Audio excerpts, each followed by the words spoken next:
Welcome, everybody, to another episode of Pixels to Politics. Season 2, episode 35. More than halfway done with the year. Same old bullshit, though.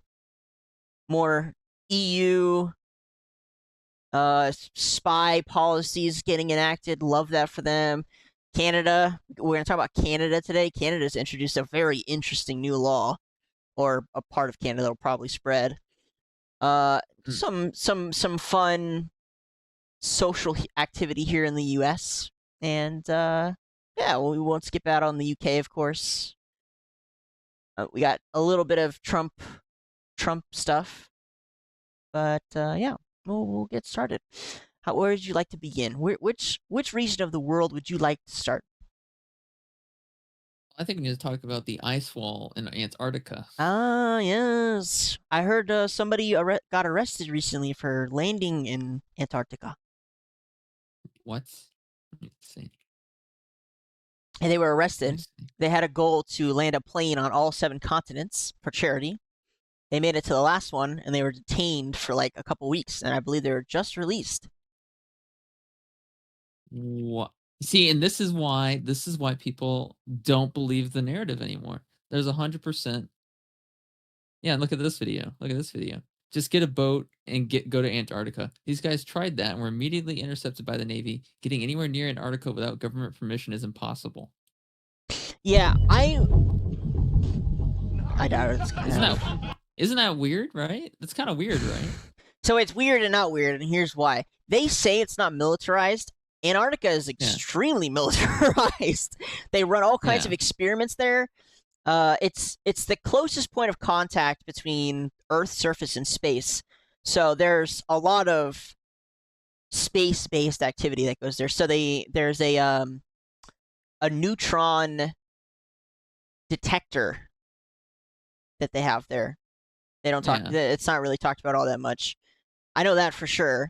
But there's a ton of experiments that are done there. Every single country kind of shares it and has labs and just it's a military zone. I don't know why there's a lie that says there's a ban on military weapons. There's military weapons there.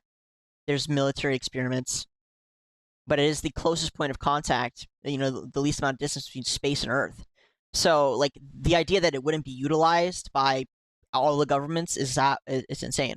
So, I don't know what kind of activity goes on there, but lots of interesting things for sure. It's very I found the guy you were talking about. Yeah, this is him or her. I can't tell. Sorry, Asians. Well, it's the femboys. They're femboys, Doug. They arrested a femboy. How this goes beyond country lines at this point. You've invaded the entire Discord atmosphere. Disgusting. How dare they? But getting here hasn't been easy. At 13, I began preparing for this by homeschooling and finishing high school early to focus fully. What the fuck, dude? I feel like that's so unnecessary. like imagine being 13, your mom's like, trying to whip you to get you to do your schoolwork, and he's just like, I need to get a plane, Mom. Like, I can't. It calls to me, the skies. Listen, I need a plane, okay? I want to fly. I want to go somewhere, okay? I've been cooped up in here forever. Like, what are you talking about? 15 with funding challenges, I worked different jobs to help pay for training and constantly search sushi for sponsors. Unfortunately, while preparing sponsors, who's gonna sponsor some dude who's like, I'm gonna fly around the world? Red Bull. Actually, yeah, they might. Cousin was diagnosed with stage 4 blood cancer. Wanting to help, That's a death sentence, by the way. Yeah, that's a death sentence. Shifted this mission to something more important. So at 16, I completed my first solo flight. By 17, I earned all my pilot's license and set a record for the fastest time to fly to all contiguous states. Still, no insurance company wanted to cover my flight around. Really? No insurance company? Gee, I wonder why. Oh my god. I'll give him props though. Doing all that shit at 17. When I was 17, I was busy gooning to League of Legends. Yeah, that was my 17-year-old experience. around the world. So I flew across the Atlantic twice and finally got insurance. But on the first day of my journey around the world, my engine failed, leaving me stranded. Over the next couple of months, I learned how to fix planes, volunteered at the local flight school, and began preparing for my second attempt. But by the time everything was ready, winter had arrived, making it too dangerous to continue. After a total of 5 years of preparation, failures, and overcoming challenges, I turned 18, ready to risk my life to Wait, I'm trying to do the math here. He started at 17. That's when he got the plane. I thought he Then started said after younger 5 than years. that.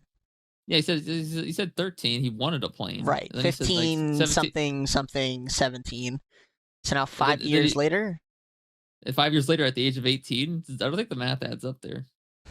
I think he's glazing. I think he's doing a little bit too much self-glazing. I don't know what's bit going too on, much. but yeah, this sus.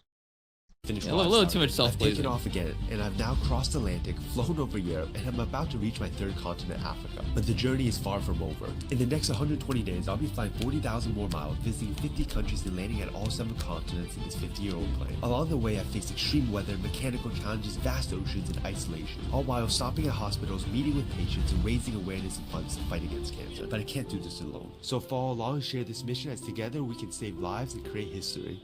Yeah, he ain't saving anybody, buddy. Yeah, no, you are not. So anyways, this guy whose goal was to fly and land on every continent landed on Antarctica and was immediately arrested. And I don't know how long they kept him, but I think it's been at least 2 weeks. And I think everyone's kind of waiting to see what he says now. So I mean, like, it's kind of weird, isn't it? Right? Like, I've taken yeah, it's the same video.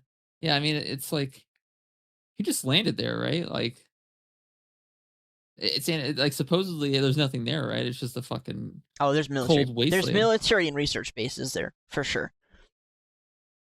Yeah, charges drop against teen pilot detained in Antarctica. So I guess according to BBC, they dropped the charges because if you're gonna arrest him for something, it kind of suspicious, right? Like, I don't think it's. I know where you're going with this. I don't think it's suspicious, and I'll say because there are tons of islands that you're not allowed to go to. It's also illegal. It's a risk to go there, and if people just go there and die, that's usually not a good look. But you can go ahead and hit with the conspiracy theory if you'd like. I disagree with that. I think if someone goes there and they die, that's good for them because it keeps people away from Antarctica. It looks bad on the host country. So yeah, and it's like you never really. Once again, I've never seen a video of someone flying directly over Antarctica, like just going straight through it. Right? I've never seen a video of that ever.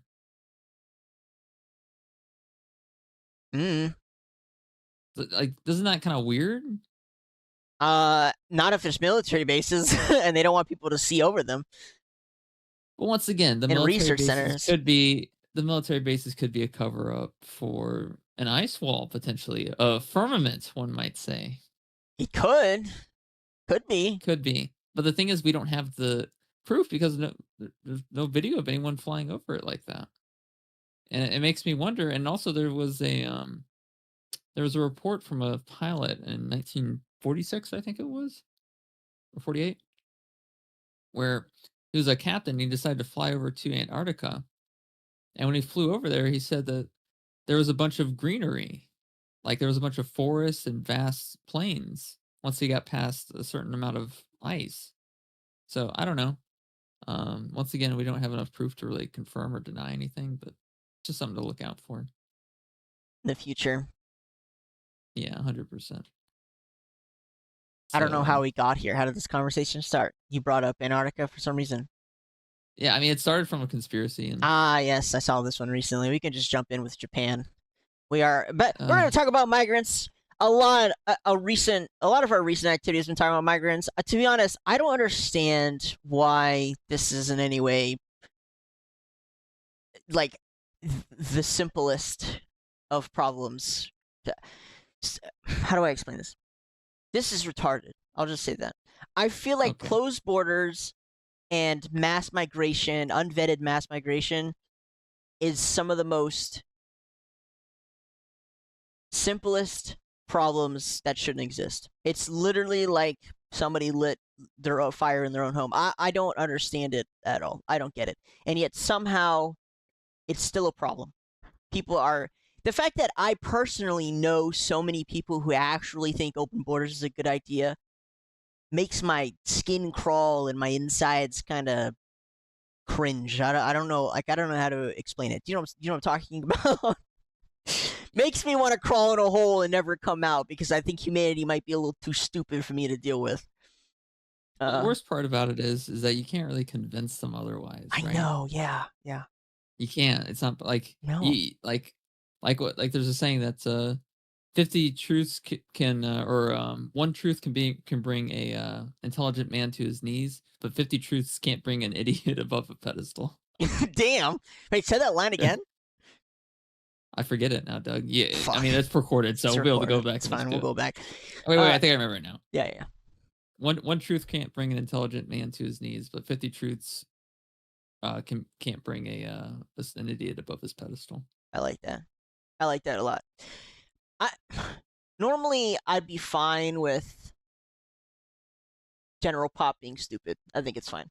However, it becomes like quite difficult when it's people The general that pop is allowed to vote. Yeah, I mean, fair enough. Yes. Think about it, Doug. There is some white bitch right now that's wasted who just puked all over herself and had diarrhea all over the bathroom walls, and she just is just worthless, you know. And her vote counts the same as yours. Yeah. Isn't that a great thought to have? And again, for that, it's kind of okay because I can just like pretend it doesn't happen. I don't have to think about it. Yeah. However, when it's my own family member and friends, I'm just like, and let's say just even a step further, because I'm a pretty tempered person. I'm like, okay, fine, we have differences. I don't have to speak my mind, I don't have to correct you. I can look past it. It's not a big deal. Very used to it. Not a problem. Yeah.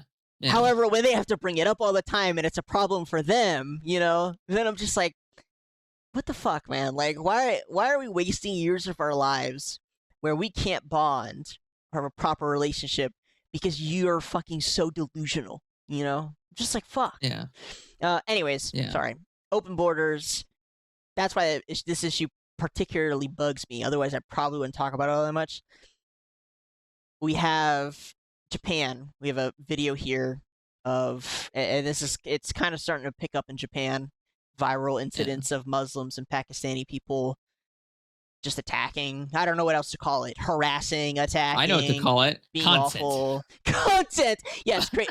we have a bunch of Pakistani and Muslim people creating content for us for free. Wait a second, I changed my mind. The white liberals are onto something. Wait, exactly. Oh, yeah, we'll play Although this video. I do have a solution. Yeah. What is it? A solution for the vote, Doug, for the vote. Oh, yeah, voting power of each please. individual. Mhm. Okay, so essentially, what we need to have is a vote valuation program, right? Mhm. So some retard can have the same value on a vote as some guy who's actually like a good person in society, right? So we should have a denomination format where if you're a felon, you don't get to vote, right? If you can't be drafted into war, you don't get to vote. Easy. Yeah, pretty easy stuff. If you exist on welfare, you should not get to vote. You don't get to vote. Any form of welfare. To be honest, I think if you receive any money from the government, including corporations, through your own corporations you own, you also should not be allowed to vote, in my opinion. No. Like these are all things that add up. Like if you have a higher IQ, you get higher value on your vote than someone with a lower IQ as well. Like these are all things that I feel like should be added into the thing. That's what I'm kind of on the fence about. Which is why it would only matter if you were above 120 IQ. Okay. If you're in between 80 to if you're in between like 80 to 120, you are a midwit. So you're a lemming by default typically. The only problem I have is these tests that are implemented to calculate these things tend to get, manipulated very intentionally. So if you did once that came out, they'd be like, well, let's go ahead and drop the standard, because that's what they did with college, whatever, lots of entry exams and shit. So yeah, But then they could also add clauses for everything else when you think about it like that. So Yeah, that's you're why not wrong. that's why you make the IQ test rigid standard and you lock it in place and you make it so it can't be changed even by Supreme Court, which is not easy to do.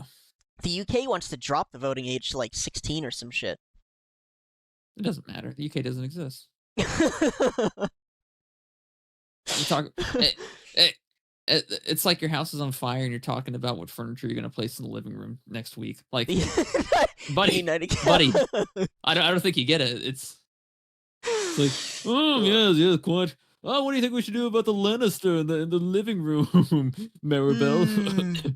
I need another cigar. It's quite warm in here. It's quite warm. Oh, it might be because of the cigar. No, it appears our house is in flames. George Wellington. Oh, look. Yeah, that's kind of how they talk. All right, we're gonna talk more about the UK today, but yeah, play the rest of the video. Yeah. This chick is a Japanese chick. I'll just describe it real quick. It's a Japanese chick. I think she's a streamer or something. I can't tell, but she's. Context: these two Muslim men, Pakistani men, I don't know, Middle Eastern men are here. Look, they probably asked her to take a picture. I've seen this 1,000 times. They're like, "Oh, you're so pretty. Let me take a picture with you." And she's got her hands over her cleavage, like, the middle part, to not have it exposed. And you can continue playing now. Well, Doug, if she didn't want it exposed, she could have worn an actual shirt. I mean, I'm not gonna. Yeah, we can easily judge all three of these people. I'll just say that much. Don't take a picture with random men. Don't wear if you're worried about your cleavage being shown. Probably don't show it at all. Oh. Yeah, probably, if you're a streamer, you've lost all your human rights, to be honest. Yeah, fair enough. I'll play it. Okay. No, I'm not taking my hand off. No, I'm not taking my hand off. Hell no! Stop it! No!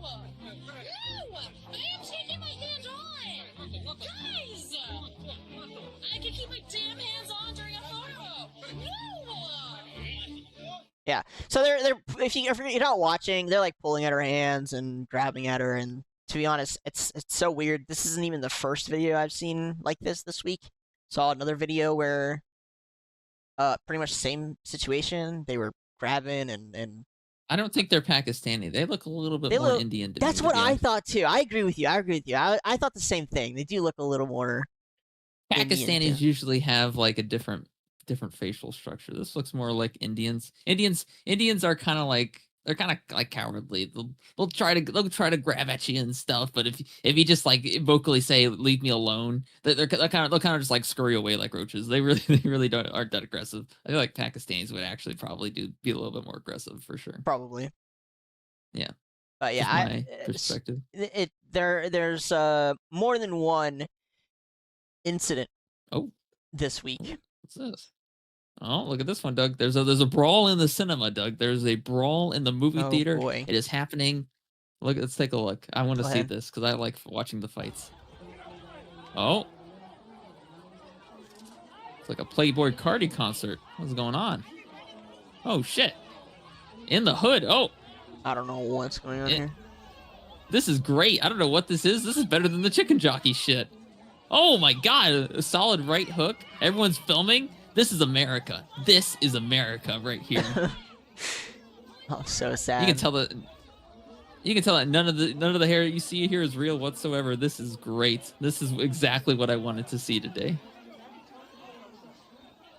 It's like the paparazzi are just crowding around watching this fight go on in the middle of a cinema. They shut down the movie. Oh my God. I love this country. Yeah, our country is something else, that's for sure. Good or bad, it is something else.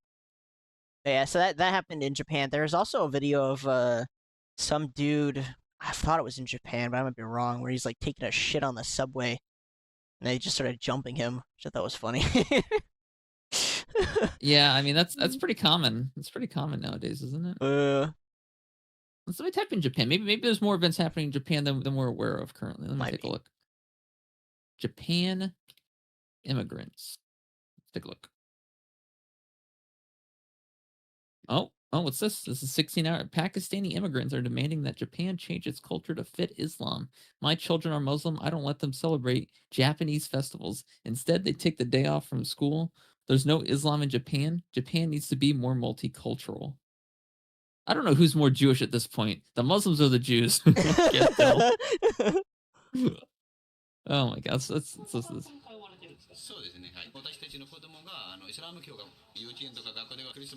They don't celebrate Christmas, Halloween, Setsubun, or any of that stuff anymore, and they have the day off.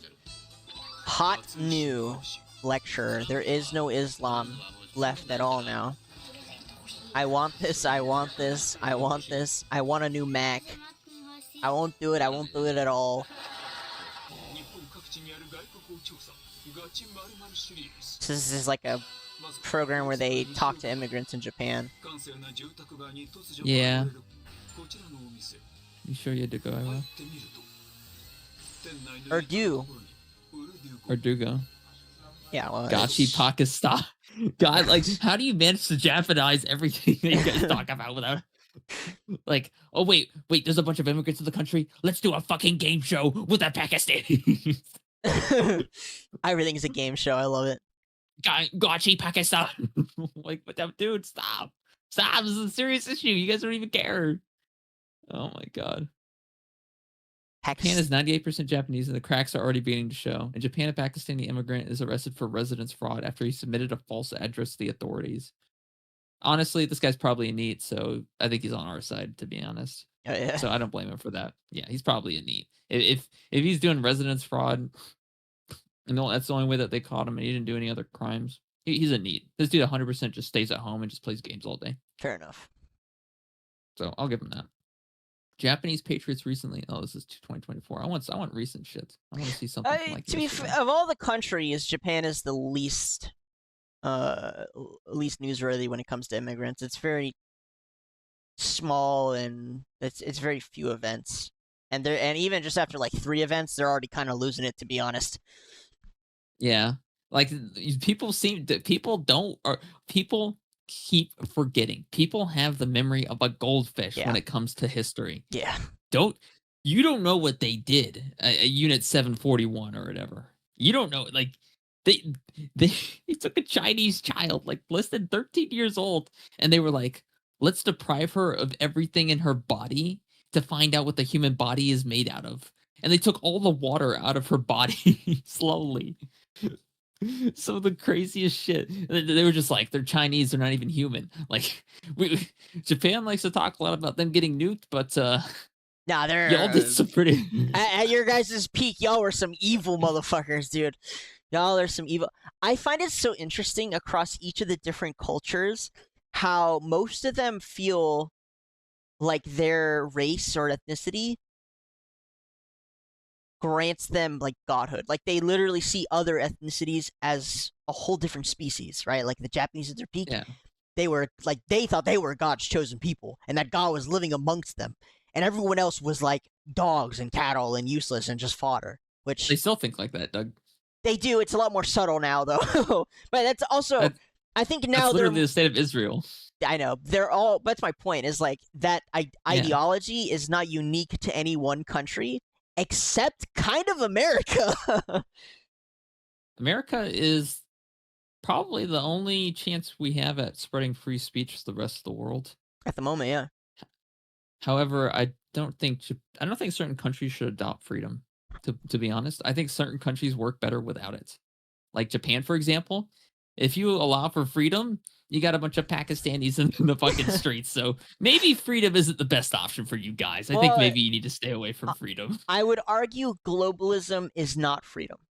I would argue that globalism has been a step back because globalism has made it so that corporations are in charge. And that's not the same thing as freedom where the government was in charge. Globalism has really given corporations pretty much all the power to operate as foreign entities. And it's been a massive problem. Like, it's not a Japanese minister or the Japanese government who got together and was like, wow, our birth rates are so low, let's start fucking importing, Pakistani immigrants. I assure you, nobody in Japan was thinking it. None of them wanted it, and they were probably getting paid to do it. Yeah, 100%. Like 100%. I think you know, the globalists probably, you know, you know, I don't even It's need to just say it it's anymore. just The Bill globalists, Gates. you know who I'm It's talking to, you know who I'm talking yeah, about, I you know know. who I'm talking. I don't even need to say it Yeah, anymore. it's fine. Okay, We all get well, it. we'll say globalists for the sake of modernity, whatever you want to call it. Yeah. And it's like they're like, hey, listen, we got some guys that can build structures for you guys. You know, Mm. they're from a different part of the world, but they can go there on visas, and we can send them in, and we'll take care of it. And they're like, cool, and you'll pay us to do it. Like, yeah, sure, we'll give you some money for it. Sweet. And then they import them, and then all of a sudden it's like, hey, globalist dude, you sent us a bunch of rapists. Yeah. I just the thing is like they don't maybe they're just so far removed from the situation that they don't understand how far from modern civility those countries are. Like they don't Yeah, understand that in a lot of Middle Eastern places, they're literally just running a lot of African places. They literally just run around with a machete and it's just constant war. There's no building, cities. There's no bright future of wanting to go to the moon or Mars or be the next Elon or fucking Bill Gates. Like, there's none of that. They literally just run around with machetes and they try and kill each other all day long. It's insane. It is yeah, actually insane. And I'm not speaking for the whole continents, but like, you would believe how many how many of them are like that. And even the ones that are living civilized, it's ingrained in them, in their culture and their religion. Rape, it's completely normal. It's like yeah, it is. That's their way of life. There's no that. There's no. There's nothing else. Like, women are not fucking yeah, human beings. You're just a sack of meat. So then you bring those people over and you're like, we got to give them a chance. And you can look up Colorado in the X search bar, and you bring them I guess I could over tell. and you give them a chance, Yeah, which is already foolish because you clearly are uncultured and don't pay attention. And then they yeah. come here, and we have Oh, okay, look okay, at you're making fun of me. I get it. Colorado. I'm not making fun of Yeah, you. whatever. I missed an A. No, they were making fun of me because I Oh, typed in Colorado. Colorado. You still spelled it wrong. Now I'm not making fun of you, but I think it's important you spell it right. Colorado. It's two L's. No, And it's not. Are you okay, Doug? all right, I'm pretty sure. Are Wait, you okay? hold on, I'm Are gonna you, look it up are now. you I all think. right, Doug? Are you an American? Are you an imposter? Wait, am I drunk? Oh my god. Yes, you are. Yeah, my fault. Huh? Why is it not? Oh my god.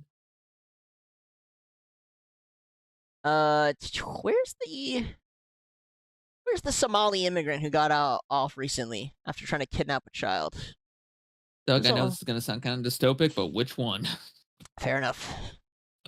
Was it not in Colorado?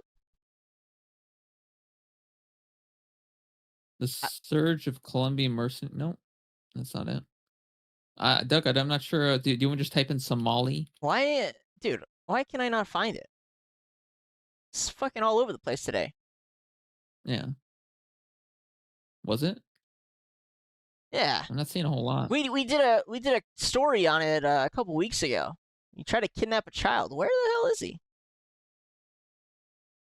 Oh god. Thought it was in Colorado. What is that? What is that account? TikTok woke or whatever the fuck it is.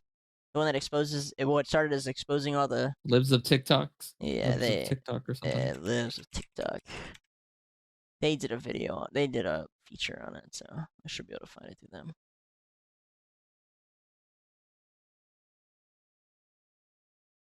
Fucking hell, bro. There's no way it got scrubbed. I mean, with the Online Safety Act being a thing, Doug, it's possible. Oh, might be right, Chief. Why is libs of TikTok posting about fucking ETH? I don't know. Ethereum? Yeah, it's going to the I mean, moon. It's going to the moon. yeah. Ah. Going to the moon. I Oh my can't. god, the CIA, I cannot the find CIA it. is gonna dump Bitcoin on me. Where's my money?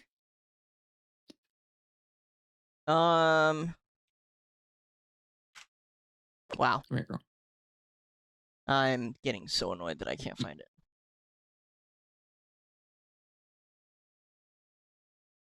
Dude, what the fuck? Why can't I find it? Anyways, there was a dude. I thought he was Somali, but fuck, maybe I was wrong. Tried to kidnap child. Gets. Oh, that guy, the transgender guy. Yeah, the transgender guy, bro. Where is he? I can't fucking find him. You know what I'm talking about? Doug, if I type in transgender, it'll probably be the first thing that pops up. To be honest with you. Nope. How's there? Nope. Dude, I swear they No, just scrubbed it from the internet today or something. Like I can't find it. Oh, there it is. There he is. There's the fucker. So yes, this transgendered immigrant. So what state is he from? So I'm pissed.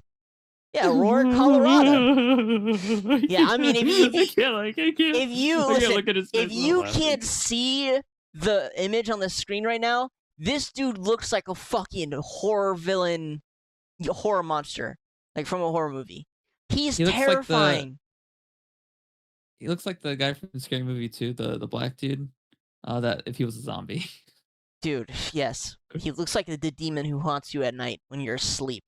Dude, he's so scary looking. So, there's a video of him actually trying to kidnap a child in a bag. Wait, listen to this post. So, I'm starting my hormone shots, and I really can't wait. I'm on my hormone pills. I've been on them for almost 4 months. I wake up all depressed and crying, but I think it's going to be totally worth it. You know what I mean. I'm really excited. My measurements are already changing, and I'm super thrilled. Here's why this is important. That is a mostly coherent paragraph. Dude, we gotta find a video. There's a video. That was 2011. So I don't know when this picture. I don't know what happened from then to now for this photo to be the way it is. I don't know. Did he just go too far down the rabbit hole? Maybe the CIA got to him. You think? Wait. Is he? He's not an immigrant, so he's an American. He's just retarded. I don't. Well, here's the thing. He doesn't sound retarded in the traditional sense. He sounds retarded in the modern sense, if you know what I mean by that. And there's a video of him trying to kidnap a child. It's pretty fucked up. Like he's like running after him and tries to scoop him up in a bag. Like it's fucking Animal Farm or something. He went to trial. And they are just releasing him. They said he's too mentally handicapped for us to do anything with him. And so they're just releasing him back into the wild. And that's why I brought up that paragraph, because it's mostly coherent. I know plenty of people in society who are far more incapable of putting something together than this person. And yet they've ruled that he's totally okay to just fucking be amongst the children, go crazy, my guy, be free. Yeah, I don't know. I feel like I think if 8-year-olds can outrun them, people will be okay. I think.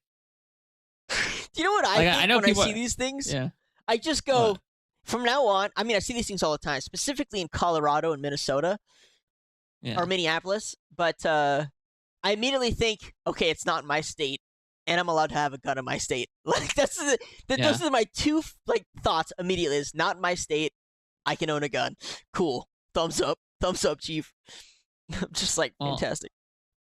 I don't have anyone I need to worry about protecting, so I can just run, right? Like I'm a runner. Yeah, I can just run away. I don't even need to worry about any of this bullshit, right?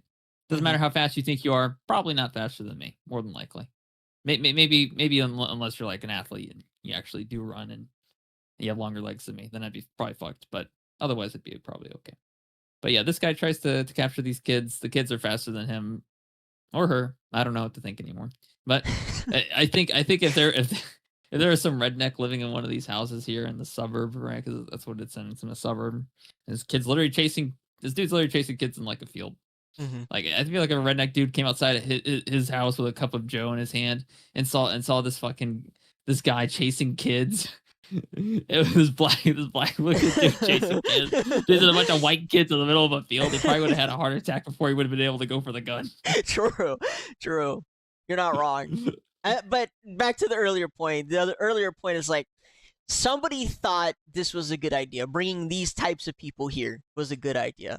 Now, whether they thought it was on good faith, they were actually just trying to, I don't know, fucking replace us, kill us. I don't know whether they're trying to cause turmoil. I don't know, but either way, they thought it was a good idea, and they did it.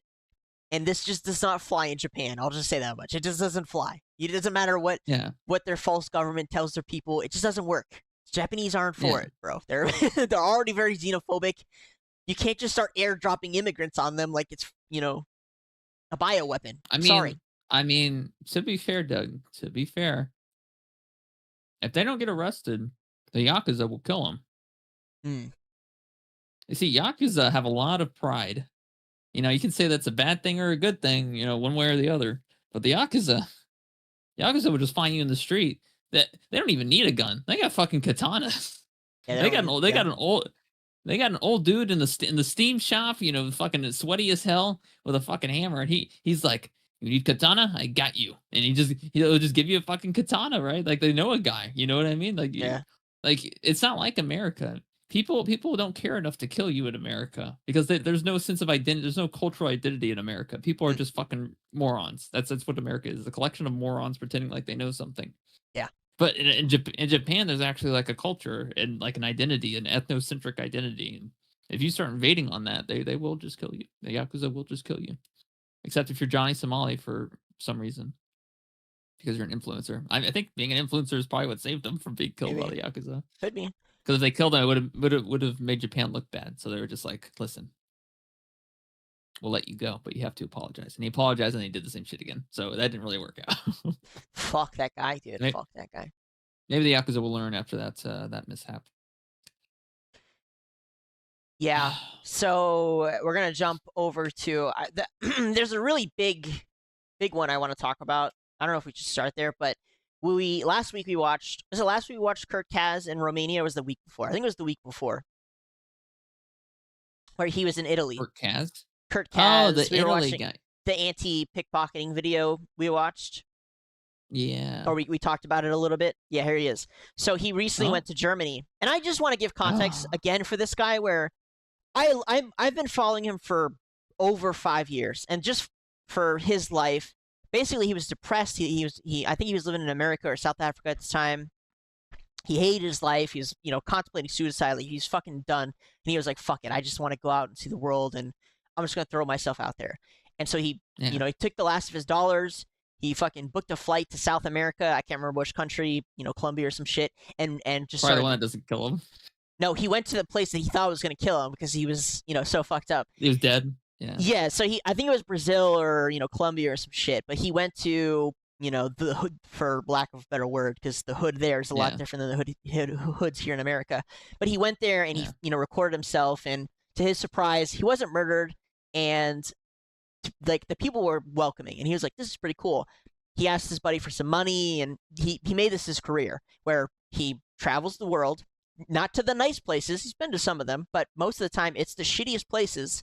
And by shittiest, I want to make sure. By comparison, not shitty in actuality. No. Yes. By I don't even know if you can do it by comparison. I'm calling it shitty based on what the average person in a first world would look and decide. Because there's different requirements and desires depending on what kind of society. Your first, second, third world type of deal, right? Third world, you know, it's like, or people that don't have any internet, they just live on a farm, they just relax, right? Yeah. And to Americans, it might seem shitty, but for them, it's the, you know, best thing they can have. You know? When I say shitty, I mean your average, you know, person from America is gonna look at that place and be like, that's terrible, that's awful. For the people living there, and even for him who goes and visits, he doesn't think it's shitty, and they don't think it's shitty because, you know, it's their lives. And I mean, you know, Dirt Shack, he's been to Vietnam, he's been to pretty much everywhere in South America. He spends a lot of time there. He traveled to the Middle East. He's been to Iraq during the war. Like he's literally been to a place that never had seen white people before. So yeah, like, I mean, there's no roads. It was dirt. We're talking about fucking, you know, straw huts. Like he's literally traveled to places that, again, just have never seen white people. And I just want to give context there because he's gone there and he has these like very specific procedures he follows in order to not look like an asshole. He's very Yeah. respectful too. Like he's very opening about it. He doesn't walk into the place and he's like, "Oh, I'm not gonna eat that food. That's disgusting." He's not like, "Oh, these people are dirty." You know what I mean? Like I mean, I don't think he'd have an option. Like, what else are you gonna eat? I'm just saying, like, he's very Yeah. open-minded about it. He's there to experience it. He's gone through a lot of the health issues that come with doing it. And Yeah. I've watched all of his content, and I just want to say that every time he goes to these places, most of the time it's a welcoming experience. And the only time Yeah. it wasn't a welcoming experience was when he went to the Middle East. I think it was like Iraq and Yeah. the capital of Venezuela, where he got harassed by the police. I will say this: a lot of these Middle Eastern countries hate white people. If they think you're American, a car literally tried to run him over just because they thought he was Yeah. American. They hate white people. But then he goes to Europe. Now, normally he doesn't give a fuck about Europe. He spent some time in Germany. He had family from Germany. He's family from South Africa. But he had heard about the immigration issue. He went to Italy, and now he's gone to Germany. And I've never seen it be so unwelcomed in a place before. And I've watched all of his content. Each one is usually an hour long. I mean, it's got to be at least 100 hours of video. I've never seen him so unwelcomed. And the one in Germany here was only 20 minutes long, and he had bottles thrown at him. In the Italy one, we saw him get run up, and they tried to fight him. Like, I'd never seen that shit before. It's insane that the most hostile environments he's ever been in will probably be Italy and Germany, and Frankfurt, Germany, Rome, Italy, and Frankfurt, Germany. I just want to put that out there. Yeah, I mean, to be honest, though, you look back 20 years, Germans, what were they doing? Germans were chilling, going to nightclubs. They Oh. were playing Dota on their computers. Not that long ago. Well, Doug, listen, that was a better time than what they're dealing with now. I'll tell you that right now. I thought you meant further back. No, not that far back. I mean, we could go further back and talk about how great it was, but I think we'll skip out on that. No, No, almost did it. You almost did it. Oh, we're about to arrest you. That was a close one. Oh, about to be arrested. No. Germany. Now globalist overlords. Yeah, Jewish they're not people. they're not the powerhouse they once were. No, they're looking really fractured actually on the economic. The only thing that's carried them this far is their manufacturing house, but that's pretty much dying too. And Trump has pretty much fucked them up by ensuring that their industrial base is now in competition with America's. That's not good for them. The only way they've survived is, one, by being the manufacturing house of EU, and two, making sure other countries couldn't compete within Germany, and they are losing those two things. So Germany's been on a decline now for a couple. I think it's been 4 or 5 years. So probably longer. Yeah, good old Germany. Yeah, maybe we can take a look at this video. Yeah, we'll just pop this clip up from Kirk Kaz's perspective. Someone threw a bottle at him. Oh god, the music's gonna get us fucking banned. Someone shooting up heroin. This guy's tweaking. Some guy trying to probably scam him. Some guy who's 100% has a knife in that bag. No, they weren't even trying to scam him. They would literally just run up to him and be pissed at him because he had a camera. And by the way, he's not running around, slamming the camera at them. If I'm being entirely honest, if I were to compare his experience in Germany to his experience in any other country, it was like when he was in the Middle East. It was exactly like that. When he's in the Middle East, he'd walk around, they would throw shit. He was filming himself, so the camera would be focused on his own face, and he'd just be talking about what he's seeing and what he's eating and blah, blah, blah. And the people would walk up to him and be like, hey, you can't film me. And then, of course, he'd turn the camera on them and be like, I wasn't filming you until just now. When you walked up to me, he'd be like, you can't film me. And that's what happened here in Germany. He was just walking down the street, and these people, mostly homeless immigrants, would run up to him and be like, hey, you can't film me. What are you doing? He wasn't. That's it. That's literally all he was doing. So they're just Karens. I mean, yes, except Karens with machetes that are probably trying to stab you. I mean, they throw bottles at him, right? That happened at least twice. Yeah. Well, this is why you need to be smart and get video glasses with a large battery installed in them. Like, I mean, they sell them on Amazon for like a few $100. Like, I don't understand. You can just order one off Amazon and just walk around with it. No one knows the difference. I don't know. I mean, I'll suggest it to him in his comment section. I don't. I mean, if he's going to these stupid places, he's probably not too tech savvy to begin with. So I'll just give him a pass on it. Yeah. Not like, oh my god. Not the catered umbrella combo, dude. Yeah, I I don't know. can't. I can't. I don't know what's going on there. Oh my god. Yeah, I mean, they were just a lot of them were just doing drugs in public. I mean, just straight up shooting up Yeah. heroin. Just Beautiful. you know, smoking meth. Apparently in Germany, or at least in this part of Germany, it's legal, and then it's not only legal, but they have clinics where you can go in, buy the drugs, and then smoke them right there. While he was doing this video, there was a person who was, I mean, it looked like they were overdosing. They're definitely tweaking pretty hard. Yeah. But again, I just want to draw the again. I please, if you like that type of content, he's a traveler content. I recommend you go watch his channel. It's the best. It's the most unfiltered. The people who say that they're going to dangerous parts of the world, they aren't. Nothing. Not compared to him. You know.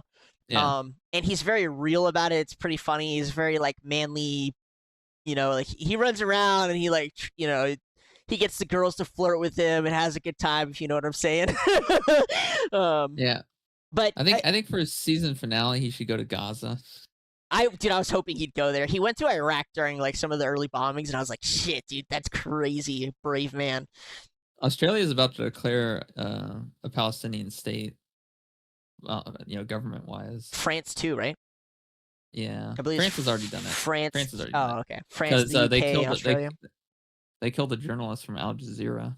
They killed the whole team. They killed everyone from Al Jazeera and Palestine. Like it's so weird because it's like I thought the Israelis were supposed to be smart, making everyone hate you and forcing them to attack you, and then you forcing yourself to Samson option everyone, and then forcing them in response to nuke you for mutually assured destruction. It's like, so you don't get what you want and no one else gets what they want, and everyone's just unhappy, and there's a bunch of nukes that goes off, and you know, everything just sucks. Like, gee, wow, amazing future you got planned for us, Israel. Holy shit. I'm just like, it's just like, you couldn't just keep to yourself. Hold on to you're already like, they already have what they want. They already own Jerusalem. They don't have what they want. That's the problem. They want greater Israel.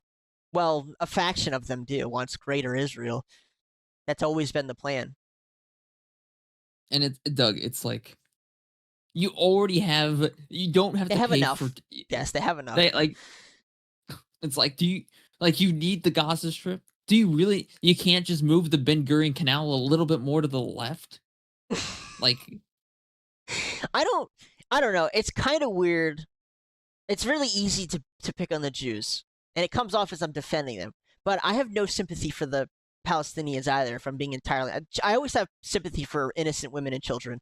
I never have sympathy for, you know, competing governments, because you look at Hamas and it's the same thing. The Palestinians had the most amount of welfare given to any state in the world. They literally could have been building seaside resorts, a nuclear reactor to filter the seawater. Like they literally could have had it all too, and instead they built pipe bombs. It's just like, but I mean, that's just that area. Like, they all believe that they should have that area, and so they just fight over it 24/7. There's no winning between those people. I'm sorry, there's just not. I just have zero sympathy for either side, if I'm being entirely honest. Again, women and children, I will always have sympathy for, but for warring governments fighting over Jerusalem, I'm sorry, I can't be bothered. I'm not from either culture. I just don't care, and I'm not.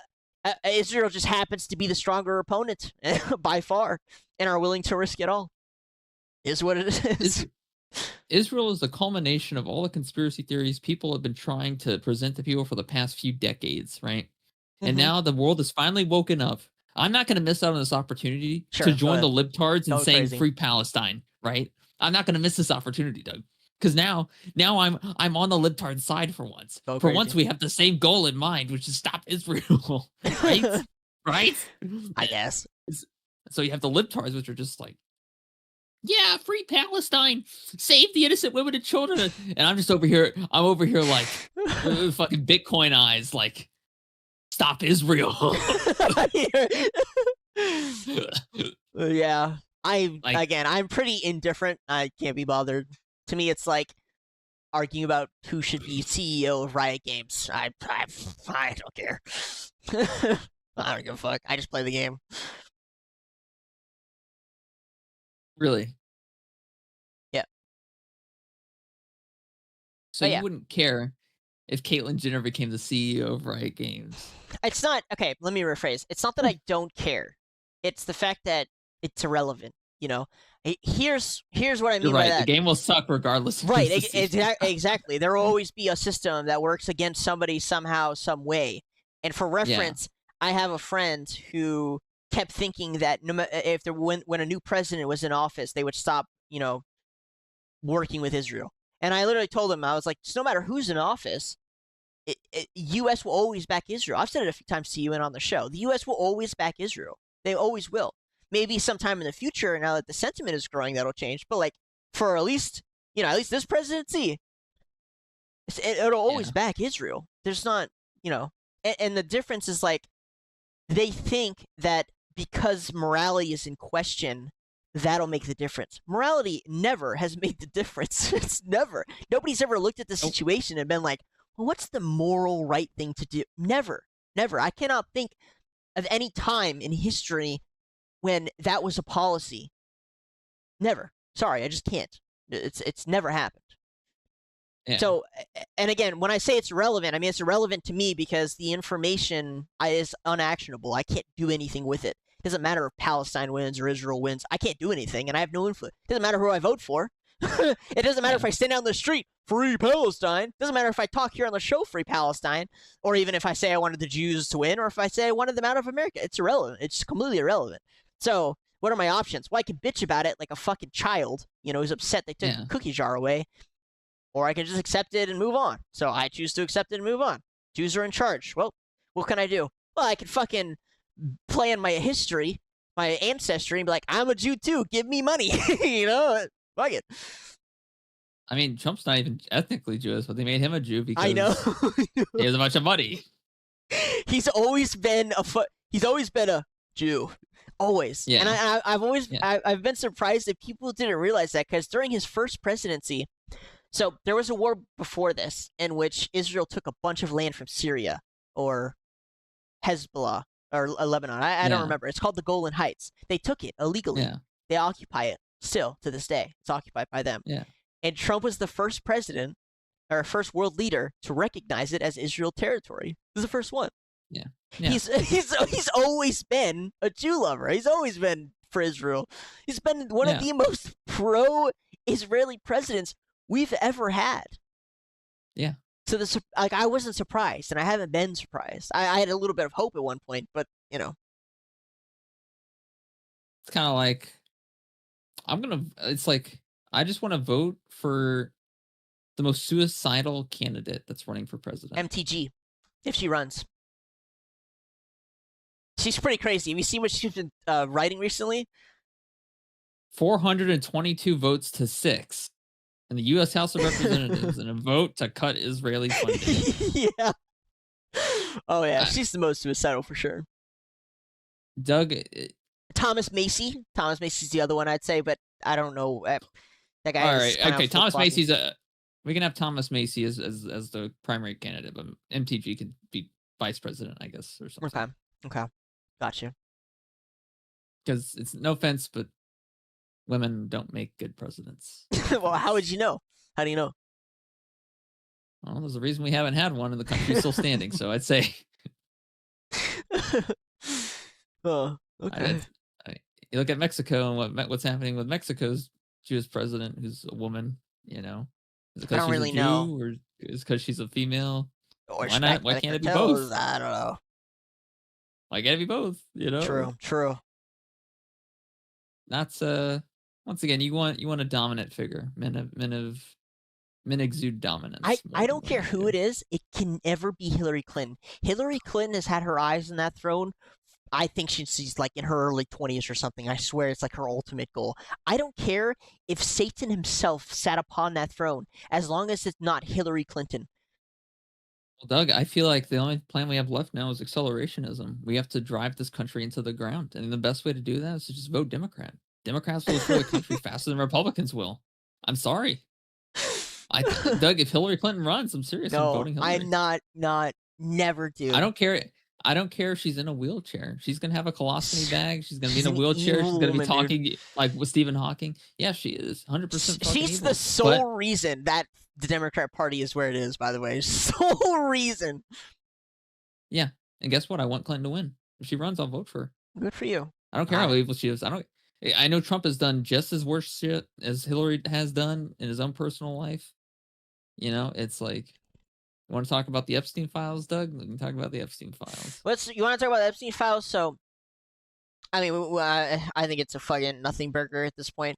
But I just love how it's been ping ponged from left to right, and they just both keep bouncing responsibility to the other. So recently, the Trump administration said they wanted to petition the courts to release the files. So, normally when there's a court proceeding, it's all documented, and then the courts can decide if it should be sealed or not. They usually seal it based on, if there's a bunch of victim names or if it can be problematic to the country, blah, blah, national security. Yeah. So the Trump administration, Pam Bondi, was like, well, fuck it, release the files, release the court files. And a Democratic judge appointed, I think by Obama or Biden, I can't remember, I just know it's blue, said, no, we're not going to release it. It would do more harm than good. So I'm not picking on Democrats solely here. I have watched it gone ping pong from one to the other. So Mike Johnson said it wasn't a good idea to release him. We have a Democratic judge who said it's not going to release him. Plenty of people in the House and the Senate.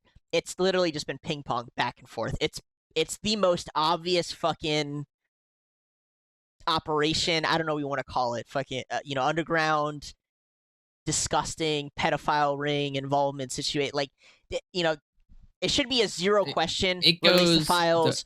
Like, everyone should be on board. The fact that literally over half of each side is like, yeah, no, we're not going to do it. Are you going to do it? And the other side, we're not going to do it. You do. Like, dude, come on. Doug, I don't think you understand how far this shit goes.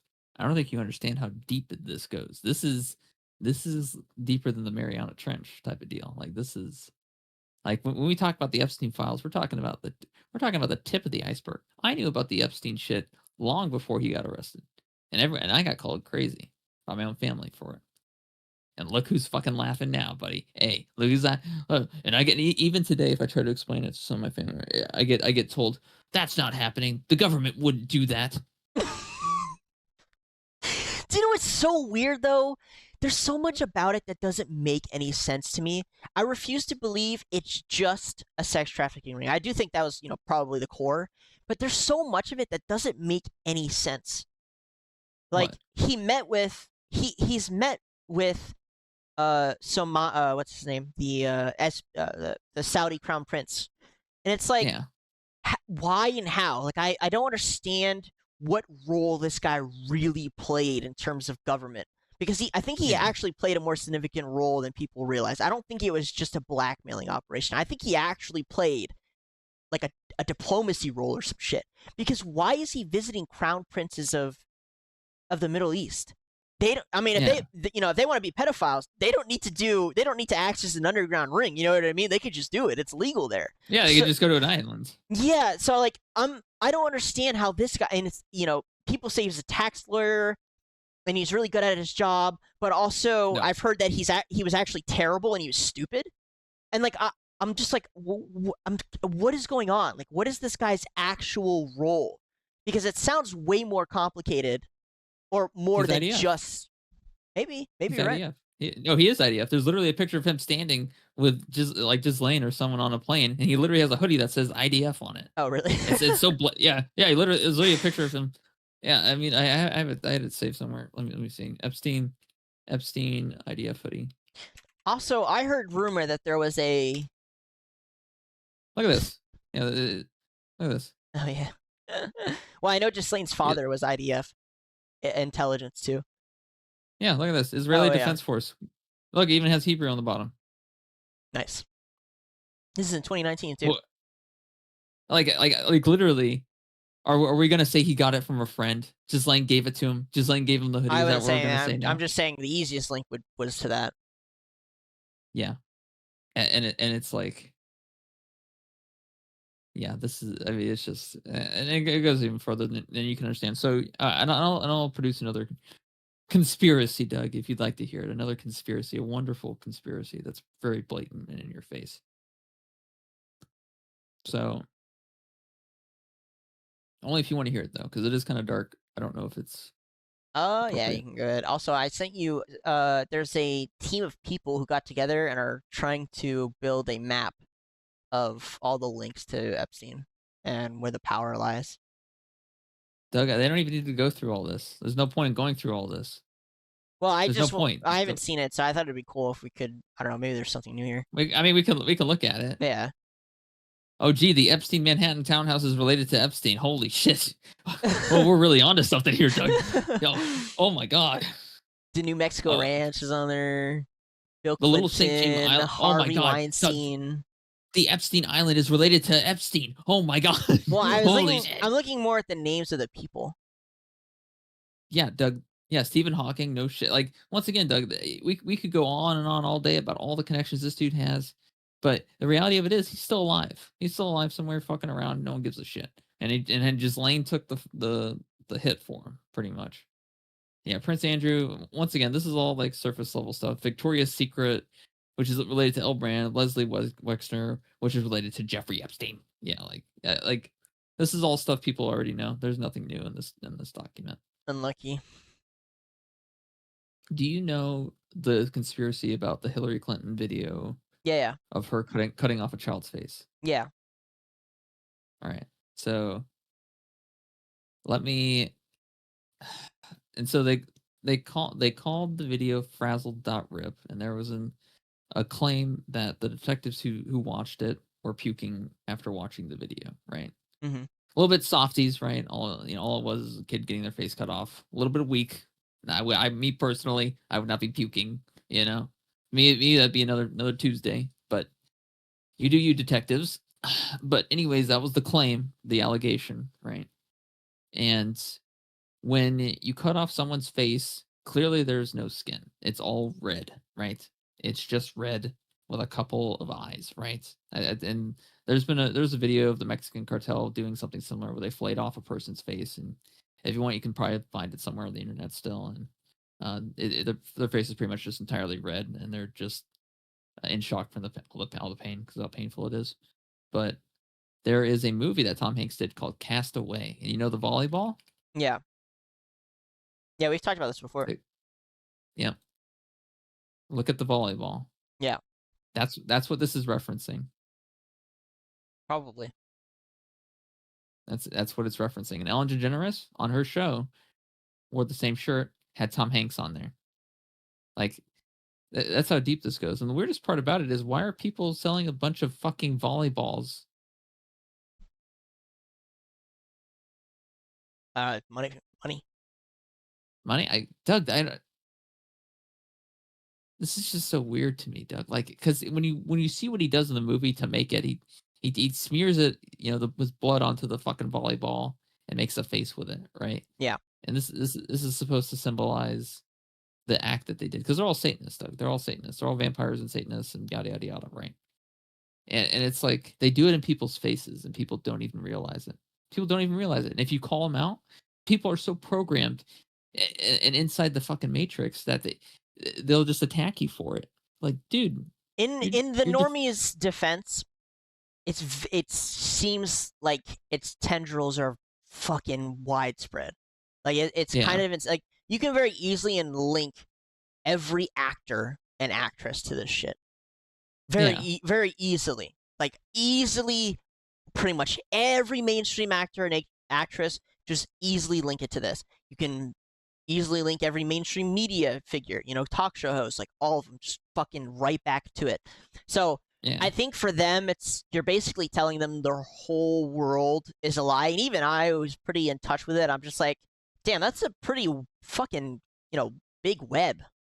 And I struggle with thinking that a government entity or even a corporate entity or foreign government entity can actually manage all of those assets at one time and fully pull it off. I don't think, and it's not that crazy if it can be done, but if I'm struggling with it, then obviously the average person who, 60 years spent watching CNN, fucking Fox News, every movie in existence, every TV show in existence, every late night talk show, you know what I'm saying? Like for them, all of a sudden you're like, yeah, all of those dudes are fucking pedophiles who are being blackmailed, and they're all Satanist worshippers. It's probably gonna freak him the fuck out a little bit.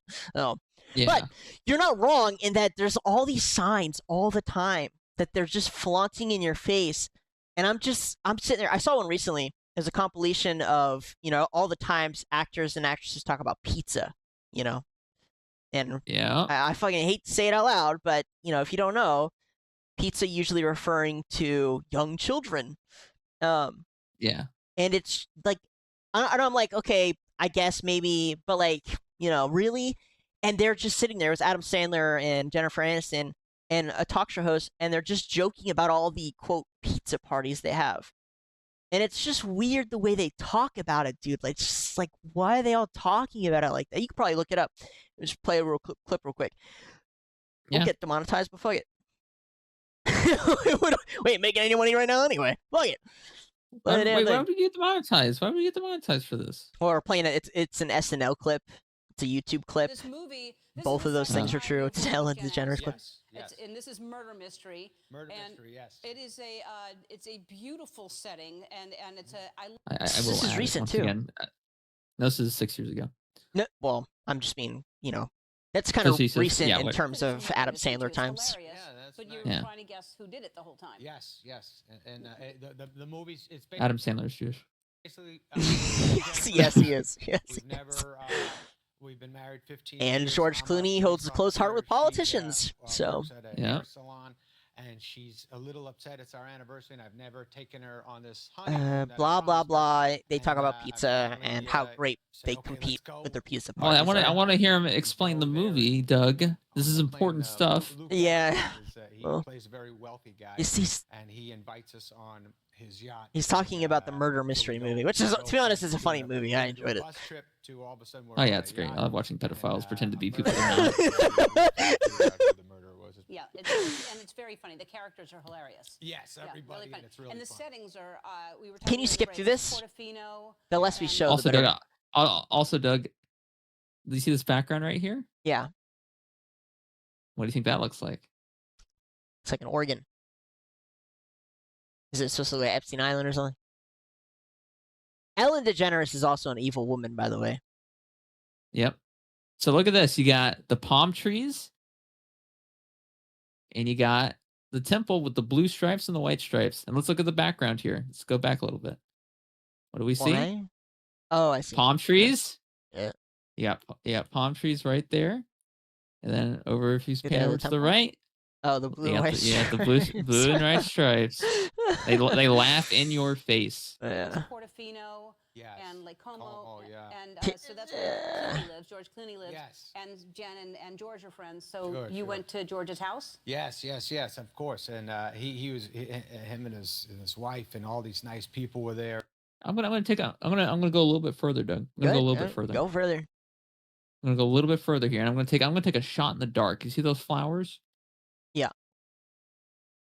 So let's see. I don't know what kind of. You could screenshot them and then put them in Google search. Might be able to tell you. Yeah, let's do that. We'll use AI. We'll ask Rock. I want to see something. I'm gonna take. Give it a shot. I don't think Rock would actually know this one. What kind of flowers are these? My guess is Google would actually be the best, but let's see. I'm gonna go a little bit schizo here. Come on, Grok. Orchids, likely a type of Phalaenopsis, commonly known as moth orchids. So let me see. Moth orchids symbolization. 1 second. Luxury, elegance. Strength was purity and innocence. Often so purity and new beginnings. Good luck and prosperity for yellow ones. Making them popular for weddings. So purity and innocence. They were pink, so whatever pink ones mean. No, they're white. What are they? Well, they had a pinkish hue, but it could be the white balancing going on. The camera. Let me see. Flower that represents children. Jesus. White daisies Oh, those represent definitely aren't innocence, daisies. and purity. They're not daisies. They're pretty close. And I they mean, invited, they aren't really, but Jen and me. I know George back in the day too. So we went there and you take a boat. You get on a boat. You cruise down. Went over to their house. They made us homemade pizza, and it was an amazing time. I sat next to Bono. It was a good day. That is See, it, I want to yeah, point something it out. seems innocuous, but yeah, go ahead. I want to point something out here, and then this is the psychological thing, right? So I want to show you the difference in tone, right? Because the tone is important in how people talk and body language, and you can tell. It doesn't matter how smart you fucking think you are. There's a reason why the police has this entirely mapped out. It's called the read technique, and this is how they from point A to point B, how they get you to confess, right? So let's go back and I want to listen to them again. It's very funny. The characters are hilarious. Yes, Yeah, everybody. really funny. It's really and the fun. settings are. We were talking during the break. It's Portofino. Yeah, And Como. Como, yeah. And so that's where Clooney lives. Jen and George are friends. His house. Yes, of course. And him and his See, now I want to show something. She asked, "You went to George's house." Now they have this thing where they have to say, because they're Satanists, and Satanists believe in something called karmic retribution. You have to state what you are doing to people or the evil acts that you're committing, right, in order to be absolved of them. Of course, that's how they think, right? And so when she is asked, "So you went to George's house, right?" And this may seem like a totally whatever question, right? But what she's really saying is it's time for you to say what you've done, right? And that's why you can kind of see his posture changes, his tone changes, and you'll see here in a second. I do think wife his and all these behavior nice changes. people were there. Yeah, his behavior, his tone gets It's looking quieter. Let's listen to him. down, much less eye let's listen- contact. Yep, let's listen to him. Eye contact, good body language. Stutters a little more. Yeah. Really Everybody, funny. and it's really and the fun. settings are. We were talking during the break. It's Portofino. Look how much eye Yeah. contact Oh, he's yeah. making And, the whole so Yeah. time. that's where Eye Clooney contact lives. the Yeah. whole Clooney time, lives. no And stuttering, very Jen and confident. George are friends, Nodding his so head. She he says went to George's house. Yes. Yep, and then you can see right Immediately here, looks down. looks away. And, He starts using he's filler looking down, to pause looking and down. think. He's stuttering. Him and his wife and all these nice His voice is quieter. people were there, and they invited Jen and me. I know George back in the day too. So we There's like a went there thinking and, process we going took on a now boat. behind the Yeah. scenes. Get Yeah. on a boat, you cruise down. Went over to their house. They Lots of made us blinking. homemade Now his leg is shaking. His right leg is shaking. Sign of anxiety. Look at his hands, they're made us clenched. homemade Left hand is pizza, and it clenched, was his right amazing hand time. I is sat next to Bono. It was clutching a the good shit day. out of his crotch area. Yeah, and I want to show you how quickly he finishes They the made statement. us homemade pizza, and it was an amazing time. I sat next to Bono. It was a good day. You see, he looks down. That is the look of complete guilt. That is the look of complete guilt. I think it's at minimum it's weird. Like I said, it's not. If you just look at most of the stuff, you're probably just like, why are they talking about pizza all of a sudden? It's just weird. The behavior's And it's weird. so- Conversation's it's weird. it is so dystopic too, because all the people are clapping while he's saying. Yeah, this I shit. cannot stand that shit. By the way, that stuff. I can't watch sitcoms or whatever. If they Yeah, have the reality background, TV. yeah, reality TV. I can't do it. It's really creepy to me. That is a good day. It's Yeah. funny. It's like my Jennifer. Every time we're with Jennifer, something great happens because she's everybody. He doesn't talk about George. He doesn't talk about Bono. He doesn't talk about the pizza he ate. He talks about Jennifer because she's the furthest away from the subject. loves Jennifer, and I tend to stay at home and do nothing. And my wife is so much going, why didn't I marry Aston? Why am I stuck with you, man? Because I literally will, even in Italy, she's like, I'm telling you, we got to leave the room, man. I'm a little psychotic. What do you mean you have to leave the room? I'd rather. Can I don't- skip. I don't like think we should hanging finish out with the the kids. I like hanging clip. out with the wife. I I think like it's playing separated, yeah. basketball, and then I. But there's a compilation of this coming up a lot where they mention him and Jennifer and they just talk about pizza all the time. And again, it's not. This is They not mentioned pizza again at the end, and I'd like to touch Sure. on that. But She is a good. I like I'm going to bed at 9. I can't come over. Your thing starts at 8:30.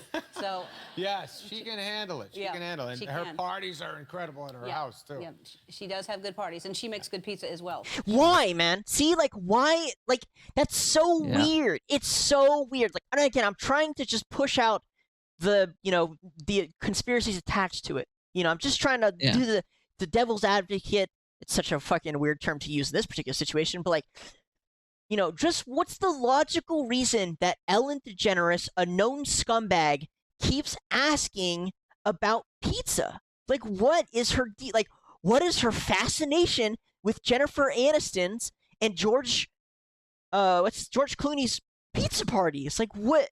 Like, and the way she says it too, the way she says it. Go back. I just want to hear her say it again because she says it. Yes, she can handle it. She can handle it. And her parties are incredible at her house too. Keep in mind, nothing has been mentioned about any food at all. No, they don't talk about toppings. She does have good parties, and she makes good pizza as well. See, like, why is she saying that?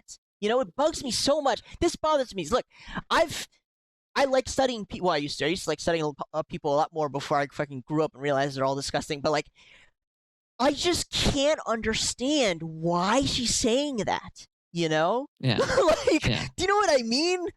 Like, I cannot think. The problem is I can't think of any other reason one person has such a fascination with other people's pizza parties, or why this is like a common thing in Hollywood in the first place. When's the last time have we sat around, and even when we've had parties, like, we don't sit around and talk about, man, that crawfish party that Jonah had. That was you wouldn't even call it a crawfish party, Yeah. You wouldn't call it that. Like, you wouldn't say that. You wouldn't be like, Jonah throws real good seafood parties, doesn't he, Brayden? Oh, yeah.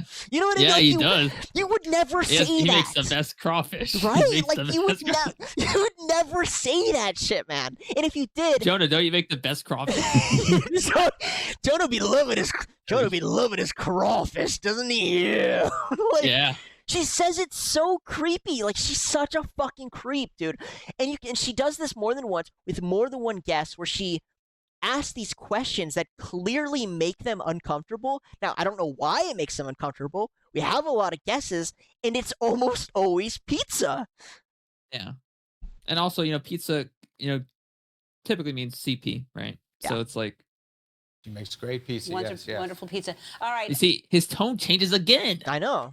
He seems Look at this uncomfortable. shit. She can handle it. She can handle it. And her parties are incredible at her house. And listen to that tone. She does have good parties, and she makes good pizza as well. She makes great pizza. Wonderful Why, pizza. dude? All right.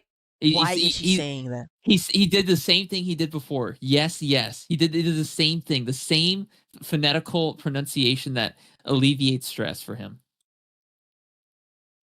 See, watch. You went to George's house. You went to Ready? George's house? Yes. Repeating the yes. He did the same exact thing. Watch. He lives. Yes. And Jen and George are friends, so you went to George's house? Yes. And then we go over here and watch again. Handle it. She Yeah, can handle it. she And her can. parties are incredible at her Yeah. house too. Watch. Ready? She does have good parties, and she makes good pizza as well. She makes great pizza. Wonderful pizza. Yes. Yeah. I can't find it now. I think YouTube is blacklisting it, but there's a compilation of him and Jennifer talking about it too, and I think it's again with Ellen in particular. But in general, if we can't find it, whatever. In general, they always sit around and they talk about fucking pizza, and it's never a part of the there's no reason for it to be a part of the actual conversation. I mean, he's there to advertise a movie about a murder mystery movie. Like, it has nothing to do with food or pizza, and she just brings it up so randomly. I mean, Ellen DeGeneres is at the center of a lot of this stuff. Yeah, 100%. If you can't find it, it's fine. Like I said, I think it's been blacklisted. These videos get fucking pushed into oblivion and shadow banned constantly. I wonder why that one was still up. That's kind of weird. Probably because it was the whole conversation. Oh yeah, wait. Here it is. I think this is TikTok still has it because TikTok is Chinese controlled.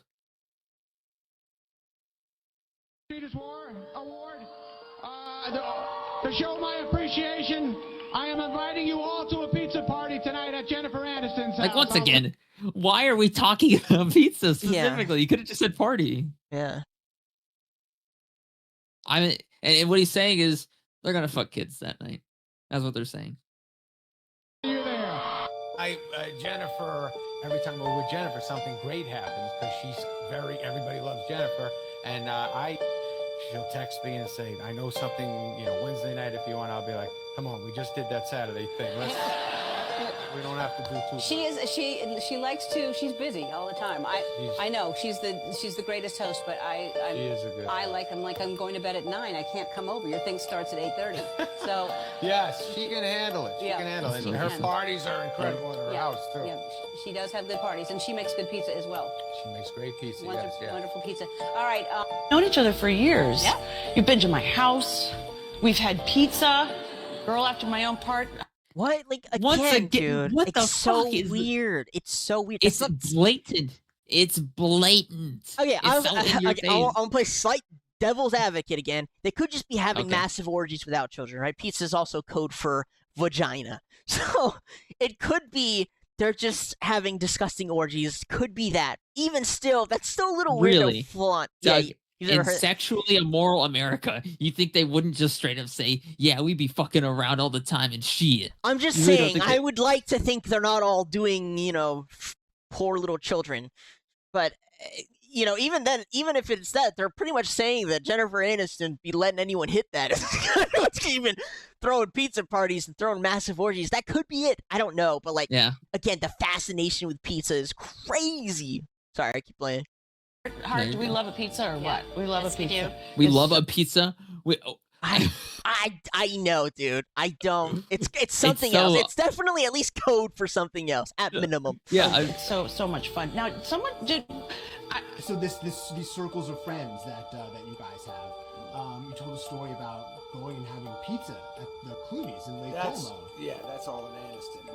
That she did that, not me. Yeah. That she set that one up. That's a She's like, yeah. Look, Someone- look, you see her face she too, looks- You see her she face, just like- turned on him like, whoa. George Pause and it. I- dude. Okay, so let's just dissect that response. So he says, "Yeah, that wasn't me. That's all her." And he looks guilty as fuck, by the way. And then she turns, looks at him slack-jawed, and looks fucking offended or like scared out of her mind over a pizza party. Yeah, Interesting. like pizza, dude. I'm telling you. And they tried to say that Pizzagate was a conspiracy theory. They did. They tried to say that shit. Like George and I would love you to come over for pizza, but you Oh have my to dress God! right. What did you? Just have to lay on him a little bit. That's the only difference. How was the What? pizza?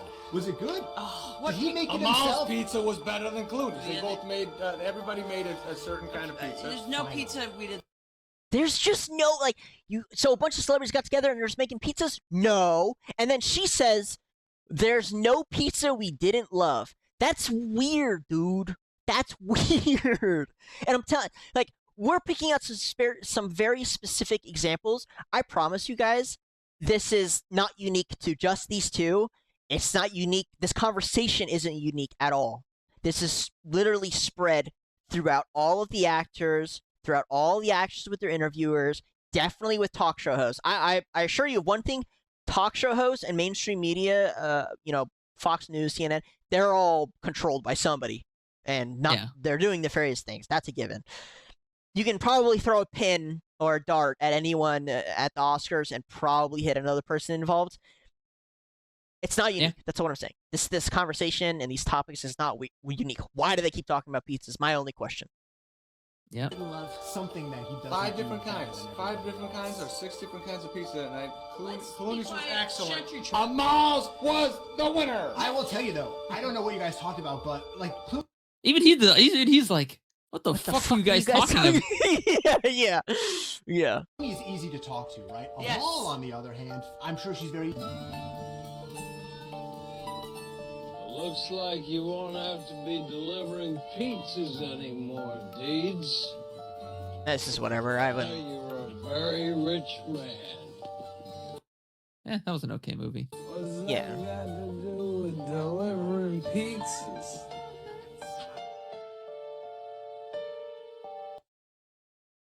Mr. Deeds learns of his inheritance.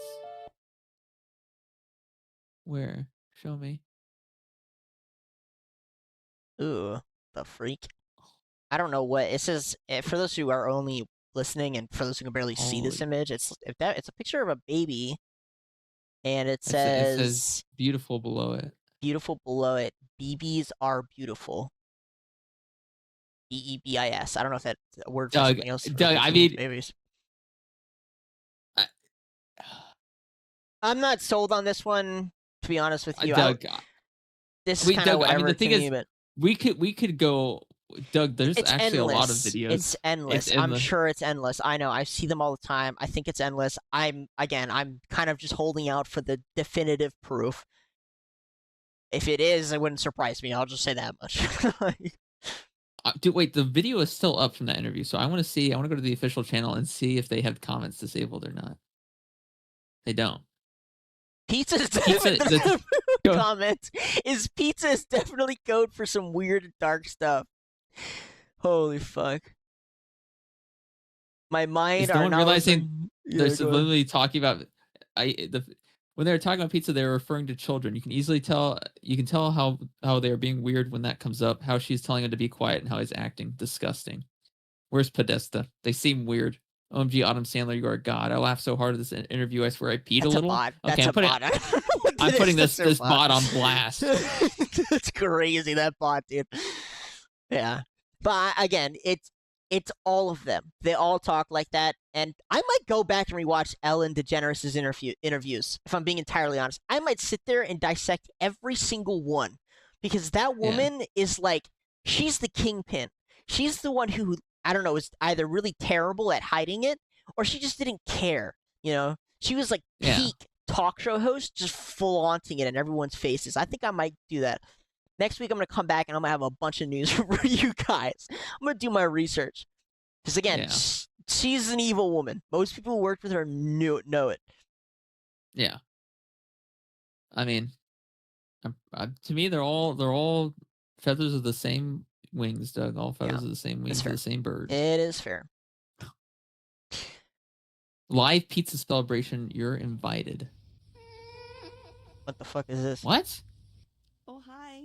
We're doing a pizza party tonight. It's not this person. East Coast, and it's going to go until way late. I'm going to finish this out. Pizza, watching some Broadway performances, meeting some celebrities, calling in the states, just calling random states to see what they're up to tonight.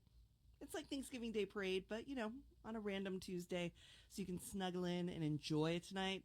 Tune in at Under the Desk News. She's the female Adam Conover. Yeah. More I mean, we could honestly go all day about it's a spiral. Again, it never ends. It's constantly ongoing. And I think, again, Ellen DeGeneres is like peak, in your face. Here it is. You know, it's never ending. That woman is the center of so many modern controversies. It's wild. But yeah, I mean, you can only taunt fate for so long, Doug. Yeah, I agree with you. So we have some more fun news. We're gonna try to maybe speed up just a little bit when it comes to this stuff, because I only like talking about the fucking pedo ring for so long before I want to puke. But just a quick follow up with it. There was a dude, I didn't know this. There's a dude on Roblox whose YouTube channel was built on exposing pedophiles on Roblox. I didn't know. His name is Schlep, SCLEP or LEPP. I can just type in Roblox. Yeah, so this guy whose YouTube channel was centered around exposing pedophiles in Roblox. If you don't know what Roblox is, I don't even know how to explain it. It's like it's a world where you can build whatever you want. You can build like mini games. You can just decorate a room and hang out, and it's a very social-based kids game. It's mostly centered for kids. I think it's run by is it Sony or Microsoft? Who owns that? Who owns Roblox? Does it matter? Nah, it doesn't really matter. But anyways, there's a lot of kids on there. It's basically supposed to be the kiddie version of VR chat, where again, it's just mostly kids. Yeah. The kids can get creative. There's a lot of money involved. Kids can make their own games within the game. I mean, not just kids, but people can make games within games and have a lot of fun doing that and get paid for it. Anyways, this guy's channel was centered around exposing pedophiles. I haven't actually seen any of the videos. I didn't know this was a thing. But this guy, who made it his job to expose them, got banned for it. Yeah. They sent him a cease and desist and threatening to sue. I think he should sue. And the reason why I think he should sue? Countersue. The reason why is because if he countersues, right, and he essentially says, it has to be class action, right? Essentially says Roblox is providing a platform for pedophiles. and this falls under illegal child porn laws, right? This is 100%, like, it would 100% be shut down if that was the case. The same way Discord is always having to, do bullshit to make sure they're not shut down because of their, child porn laws, essentially, right? And Roblox is no different. So if he said, "Hey, this is what's happening," they would be required by the government. They'd be subpoenaed to release this information.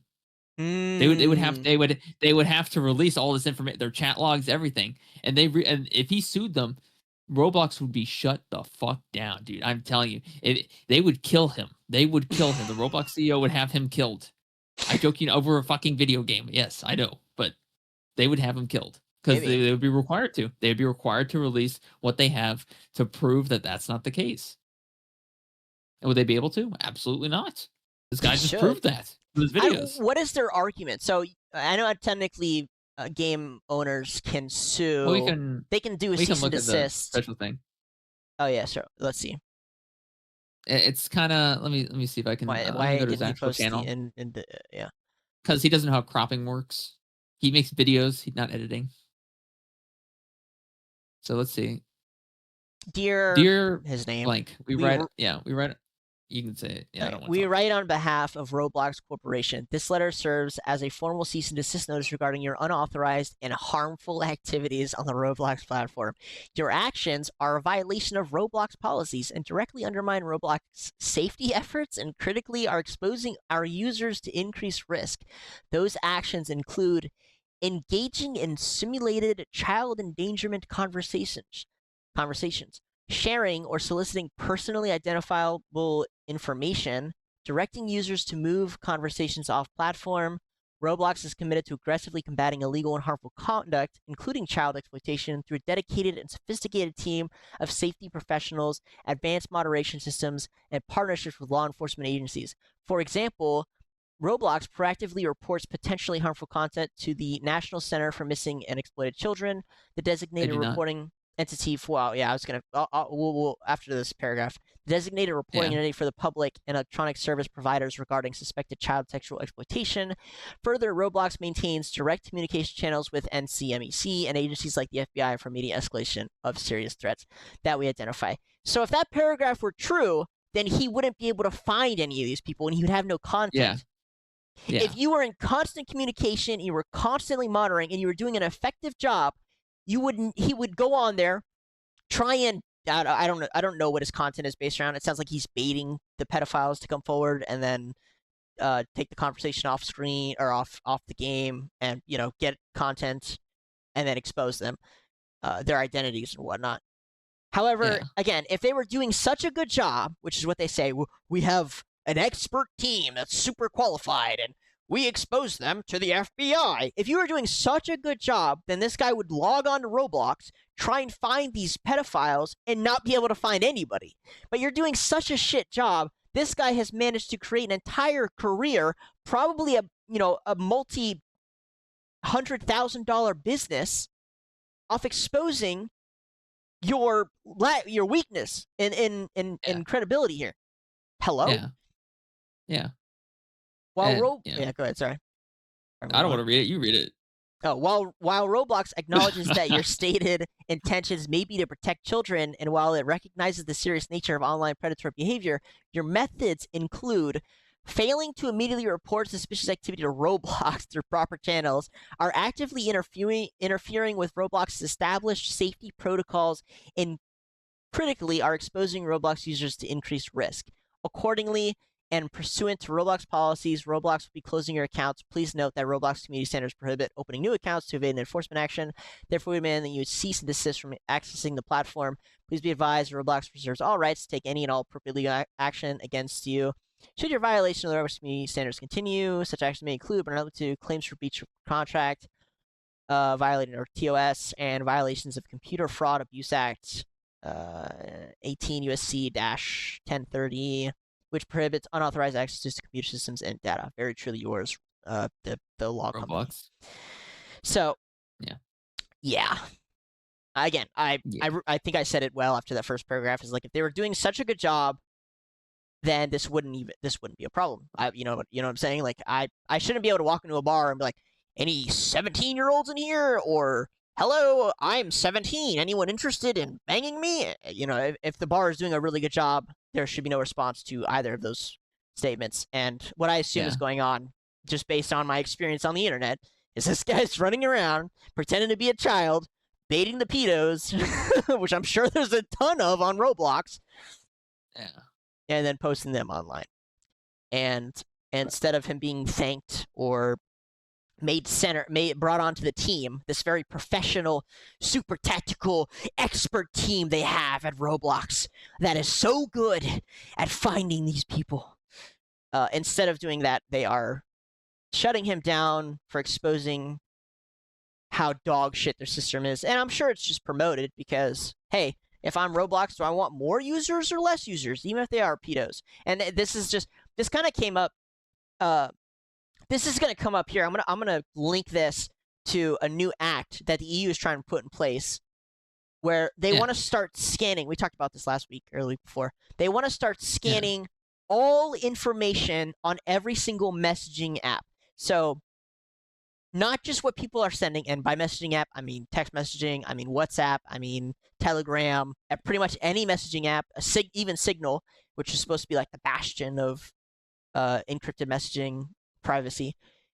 They want, the EU is trying to put a law. It's going to go into a vote October 14th, I think it's the date. Yeah, October 14th. This is going into a vote where they want to be able to read every message, not just read every message and listen to every phone call, but also see everything you type. So your keystrokes when you're typing in Telegram or WhatsApp or your normal text, they want to be able to see that too. And their reason for this is that they said they want to remove and detect any child, pornography, basically. They want to make sure none of that exists. But doesn't make any sense.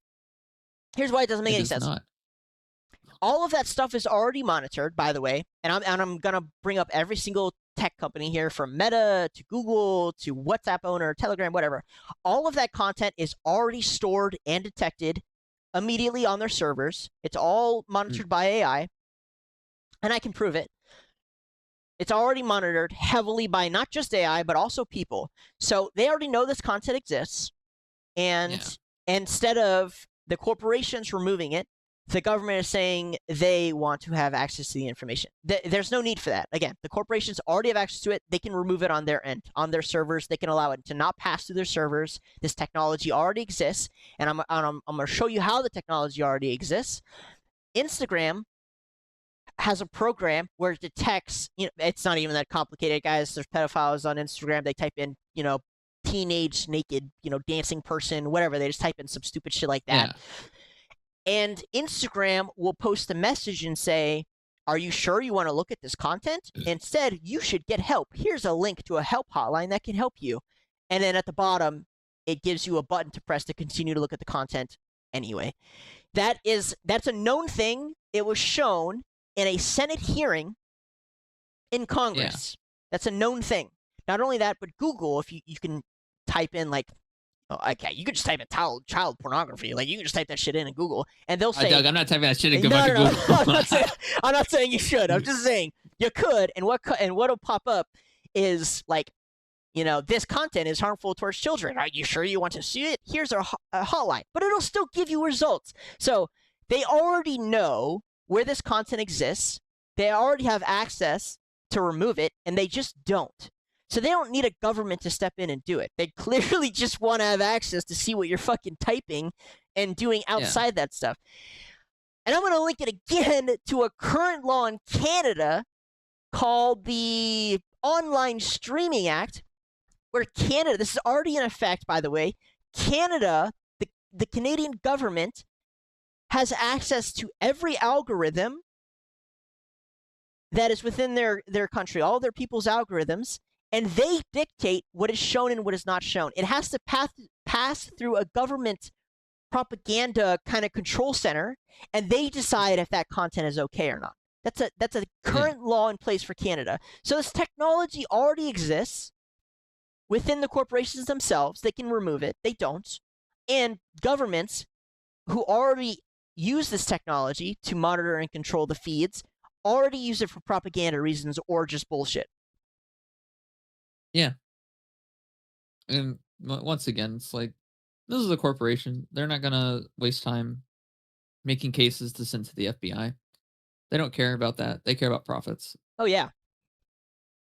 No, 100%. So it's like, but it turns out if you don't, like, you can't.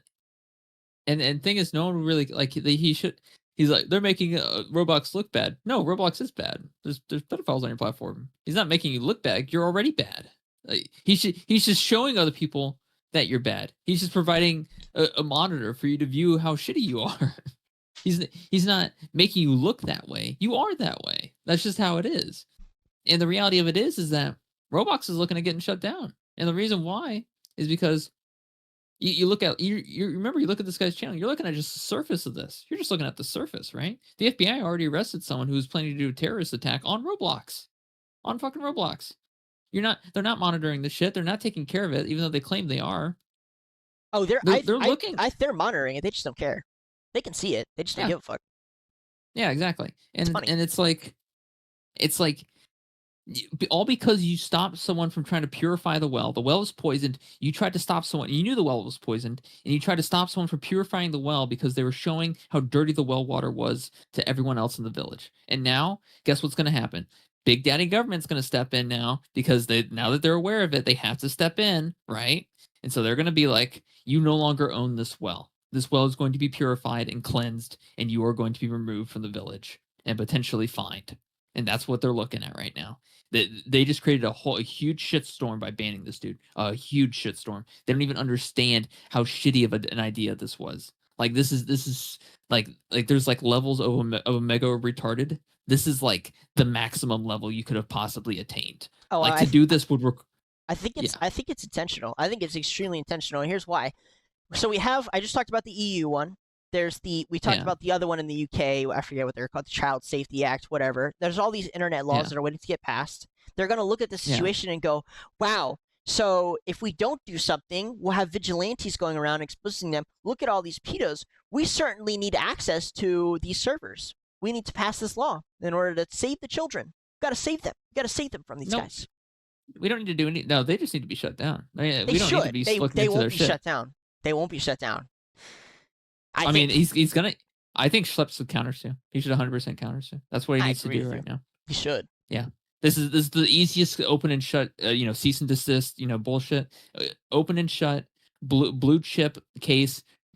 Cut and dry class action. Listen, hey, we're making the claim that you exposed me to unsafe material. I'm going to sue you on that basis, and that unsafe material is CP, and we're going to have you subpoenaed for all of your servers and all of your hard drives, everything. And we're going to be able to take a look at all your chat logs, and we're just going to see how much shit has been happening underneath this giant iceberg, and you're going to be, but more than likely, shut down.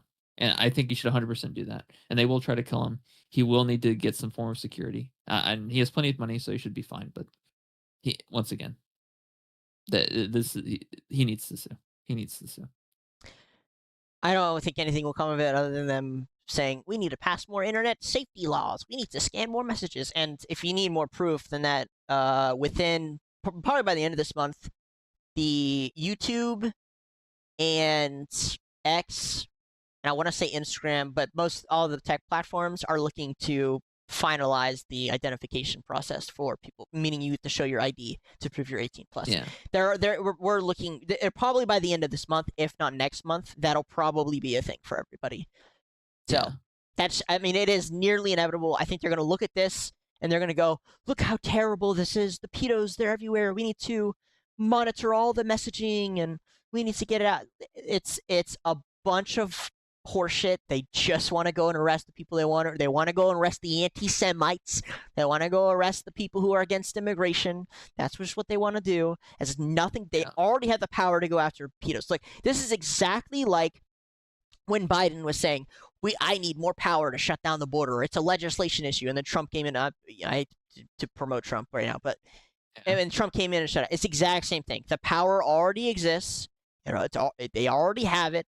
It's not even, they've had it for quite a while. They know what's CP. Yeah. They see it going on all the time. It's constantly monitored. There's no question about it. We all know it fucking exists. Yeah. And they just refuse to shut it down. I mean, I think the only times people get arrested for CP is when they plant it on someone's computer as an excuse to arrest them, or when they download CP that includes a government official or a celebrity, but without knowing it. That's clever, actually. That's the only two reasons I can see them actually arresting someone for it. I mean, there's been some hitters that I think have been too hard to miss. Yeah, I mean, obviously, for the most part, you're correct. Yeah. I mean, yeah. If it's blatant, obviously they have to do it just because it's part of the law. But otherwise, it's more of a power play more than anything else. For sure, you're not wrong. I want to talk about the internet laws in the sense that there could be some good. Yeah. If we did have identification laws and we could truly separate content for children versus unfettered content for adults, my hope. I don't know if I said this on the show yet or with you. I know I said it to a family member. My hope is that they'll loosen the controls on it a bit. Yeah. And by a bit, I mean a lot. Because, what we see is nothing. Like, they always say, it's free speech. It's, this is the least controlled. And, like, X is the least controlled you'll probably find. And it is still so heavily fucking controlled. It's so heavily filtered. What you see is what they want you to see. I'm hoping that with a separation between the two, they'll finally give us a little more freedom to view what the fuck we want to see and what we should. There's already a site for that. What is it? Are you gonna say Reddit or 4chan? Yep. I'm not sold. You go to 8chan. You can go to Soyjack. You can go to Soyjack.party. There's a bunch of stupid anonymous boards you can go and say whatever the fuck you want to say and not get banned or reported for it. Fair enough. I think the user database is a lot smaller, and that makes them more susceptible to influence, like outside influence. We kind of saw that with the 4chan leaks. But yes, you can go there and say it. However, it's never that great if a lot of people aren't using it. But it just is what it is. So I'm hoping we see more content that is more tailored for each person, because what they're showing you right now is not tailored towards you. It's tailored towards getting you hooked, and it's so fucking annoying. I mean, for me, it's like a turnoff. Sometimes I start scrolling on social media, and I'm like, why are you showing me this? I cannot be bothered. Yeah. And I immediately close it. I'm like, I don't understand when people watch this shit. Yeah. I sent Matt a video, a reel, and it was a really nice reel about where they played the 2002 Hikaru Otuda song, or whatever from Kingdom Hearts with the guy fishing, and then the Fruitiger arrow theme, and it was a great reel, and he liked the reel, and he was like, you actually sent me a reel that made me happy, and I was like, oh, can't have that. So I scrolled through my thing until I found a video of a Chinese person getting crushed to death. And I was like, let's fix that. And I said, that's it. Oh my god. And he told me that he muted me for a week. It's so fucking funny. Oh my god. All right, so we have we got through all the internet's fucking control drama. By the way, just to put out some countries that will be against it, the EU members, there's only 3. There's only 3 EU countries out of 30 who are going to vote against the act. The Internet Safety Act, whatever the Online Safety Act. Yeah. The We Want to Control You More and Other Bullshit Act. Yeah, so you have to be honest, as an American, I'm not that scared of things of which they're going to scan or not. I'm just like, okay, whatever. So it depends on whose presidency last I almost called it a semester. Last term, it was, anti-LGBTQ shit. You'd get in trouble for it. This term, it's anti-Semitic shit. It's like, well, for the most part, you can get away saying, what you want. And they're probably a little too scared. Yeah. To go after people who don't actually have influence or power. It's more or less the ones that do. However, if you're a European citizen, I'm fucking shitting myself. Yeah. Like, in the UK, they're arresting people left and right for this shit, for talking about anti-immigrant stuff openly on X, and throwing them in jail for like 2 years a pop. That's crazy, bro. Listen. That is pretty crazy. It's fucking wild, bro. I'm not going to jail for 2 years because I said the fucking raping African immigrants need to go back to where they came from. You know what I mean? Like, fuck that shit. Yeah. If you're European, I would be shitting myself right now. There are only 3 countries who are going to vote against it. It's Austria, Netherlands, and Poland. And let's be honest, Poland is the only one who probably wouldn't comply. Right. Yeah. You know, right? That's an easy call, I think. Yeah, I mean, the year is 2125. 4chan is the last bastion of free speech. In order to use Reddit, you have to ejaculate into a jar and send it to the government, and then you have to get a vasectomy afterwards. You also have to get a facial scan, a rectal scan, a genitalia scan. You have to take a strand of your hair and put it into a jar and send it to the government as well, so they can verify that you're actually human and not a dirty clanker. And then once you've done all that, then you're free to use Reddit. You cannot use any slur words. You can't curse at all. You can't say anything negative. If you say something positive about a country that isn't Israel, you have to make sure that positivity doesn't reflect negatively against Israel. And that's the future. True. It is, in fact. I mean, I don't want to glaze America. I hate the Israel stuff. I really do. And America is a terrorist country. We are terrorists. America is a who terrorist cares? country. Every country is a terrorist country. Except Japan. Japan. They did some fucked up shit, but nowadays all they do really is goon in their basement and make anime, to be honest with you. Fair enough. Japan, you've behaved so far. Just please don't go crazy after this immigrant situation. Yes. I'll say this. Actually, please go crazy after this immigrant situation. I'll say this. Thankfully, I'm going to compare it to the EU because I mean, you don't even have to just compare it to EU, but we still have a lot of people are still platformed who are against Israel. You know, MTG is fucking going crazy right now. You know, is very anti-Israel. Thomas Macy, same thing. There's a couple other senators and House representatives, but you also have like Tucker Carlson and Matt Walsh and Joe Rogan. You still have quite a few people who clearly are not conforming. They're still very popular. They may be getting. I wouldn't. Joe Rogan, once again, they told Joe Rogan his ATM bank code on stream on the fucking podcast. He still talks shit about Israel. He was just like a couple. And then Mike Baker, former CIA. Yeah, Mike Baker's his fucking handler, Doug. Mike Baker owns him. That's why he had him on the podcast. Mike Baker is a dirty fucking liar. That dude lies through his teeth like it's nobody's business. You can smell it a mile away. I think you can former tell. CIA, I think you can tell when he's not allowed to say something. He'll just be like, "Oh yeah, that. Well, I don't know about that."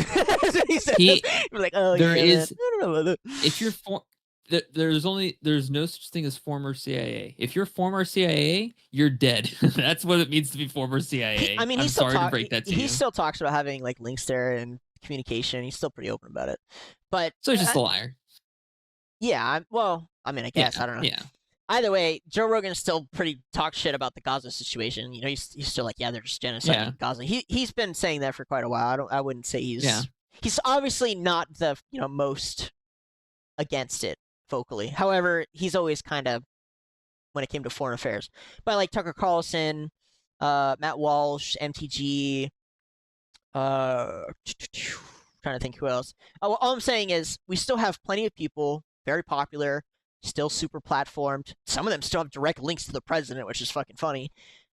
Yeah. Who can talk shit about Israel and it's not really a problem. That's probably like what our biggest no topic is, the Israel thing, right? Well, yeah. I mean, yeah, it's the United States of Israel. What do you expect? Well, my point is they're still platformed, and if you compare that to the UK low-hanging fruit, I know, and like Tommy Robinson, who literally got kicked out of the UK, chased out and imprisoned for talking shit about the illegal immigrants. I mean, they arrested a woman just for praying in her head in front of an abortion clinic. Yeah. I mean, it's pretty crazy. Yeah, it's the difference in level there is just wild. How far they're willing to go. And go ahead. Sorry. I don't think George Orwell went extreme enough with his book 1984. I don't think he went far enough. It's hard when you don't know the technology, right? He probably didn't think that mass surveillance could happen on an individual level on an every It's so second funny basis. too, because the first thing I would do, Doug, if I could resurrect anyone, I would resurrect George Orwell, put him right in the smack dab middle of the United Kingdom, and then give him a fucking phone. It's pretty funny. Like, what What is this? You're arresting? I wrote a book about this. Wait a minute. I remember everything now. No, please. Yeah, the UK is bad. I think the UK is probably next to China. Yeah, I would say on list of authoritarian willing to fucking destroy your entire life based on a singular message that you texted to a family member, it'd probably go China, UK. I can't. Yeah. I genuinely cannot think of anyone who tops them too, if I'm being entirely honest. And I've got my finger on the pulse, guys. I think you probably have more freedom in Iran and North Korea than you have in the UK. If I'm being entirely honest. Like, at least in North Korea, they don't have their mass surveillance is somewhat limited. It's person to person. In the UK, every listening device, your fucking TV that you pay a license, for, they monitor everything. They'll come and get you instantly. You're locked at the next day. Like, it is so fucking crazy. Even in Venezuela, you probably have more freedom to say what you want. In Cuba, you probably have more freedom. Like, I cannot express to you where the UK is on this list. It is near the top, if not top. It's wild. Yeah. And that's about to be the entire EU, by the way. That's about to be the entire EU. The only safe haven in the EU is Poland. That is it. Yeah. Well, I mean, East Europe in general is pretty safe because they don't really tolerate that kind of shit. Yeah. But Western Europe is, once again, Europistan. Europistan. Yeah. It's, you got the United Caliphate. United Caliphate. I love that one, to be honest with you. I think it's so fitting. Yeah, it is really fitting. Yeah. And we weren't even the first ones to make the joke by only a few hours. I know, dude. What the fuck is that? It's pretty messed up. So there were some protests in the UK, and believe it or not, this is pretty funny, but they are currently petitioning to remove Steimer, who's their prime minister, from office. If this succeeds, I don't think anything will change. However, it'll be the 8th prime minister they've had in 6 or 7 years. I think even less. They have literally replaced that prime minister role every year, basically. Every year. It's so crazy. And it hit 600,000 votes in 2 days or some shit. People really don't like what's going on. However, I just don't understand how you keep voting for the same type of politician. I don't get it, UK. I really don't, guys. I don't know what you're doing. I don't understand what you guys are United Caliphate. Yeah. So, last thing on the UK, this went viral recently.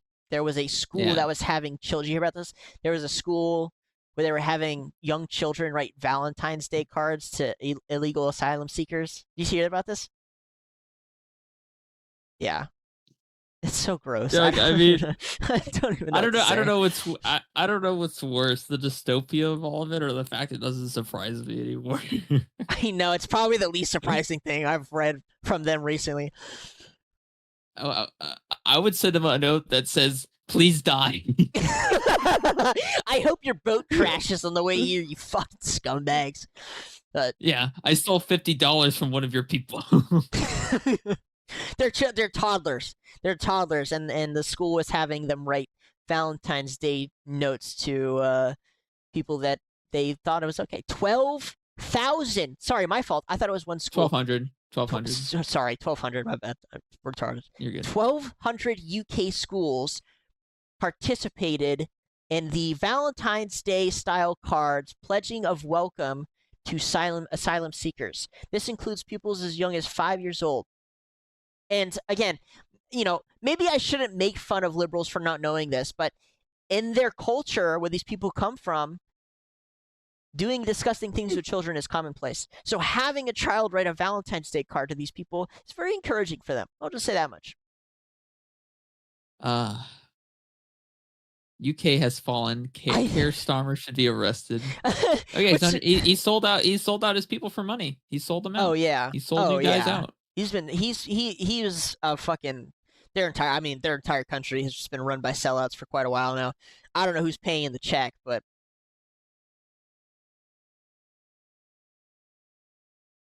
Most of the people are saying. Yeah. This looks like a diversion of attention from the real problems. Governments create problems just to divide. Dude, their people are so Yeah, I mean, This is like if this is the comment section to this is so cooked. If you go look at any Trump comment, it's like, where's the Epstein files? Where's the Epstein files? see, and the thing is, like, they're under like a totally different situation than us. Like, we have a lot of land, Doug. We're very big. We're a very big country, right? They have they have a country that's about the size of like Georgia and North Carolina and South I Carolina think it's combined. smaller. Yeah, it's pretty small. Yeah, like I can ask Grok and be like, Grok, what is the square mileage?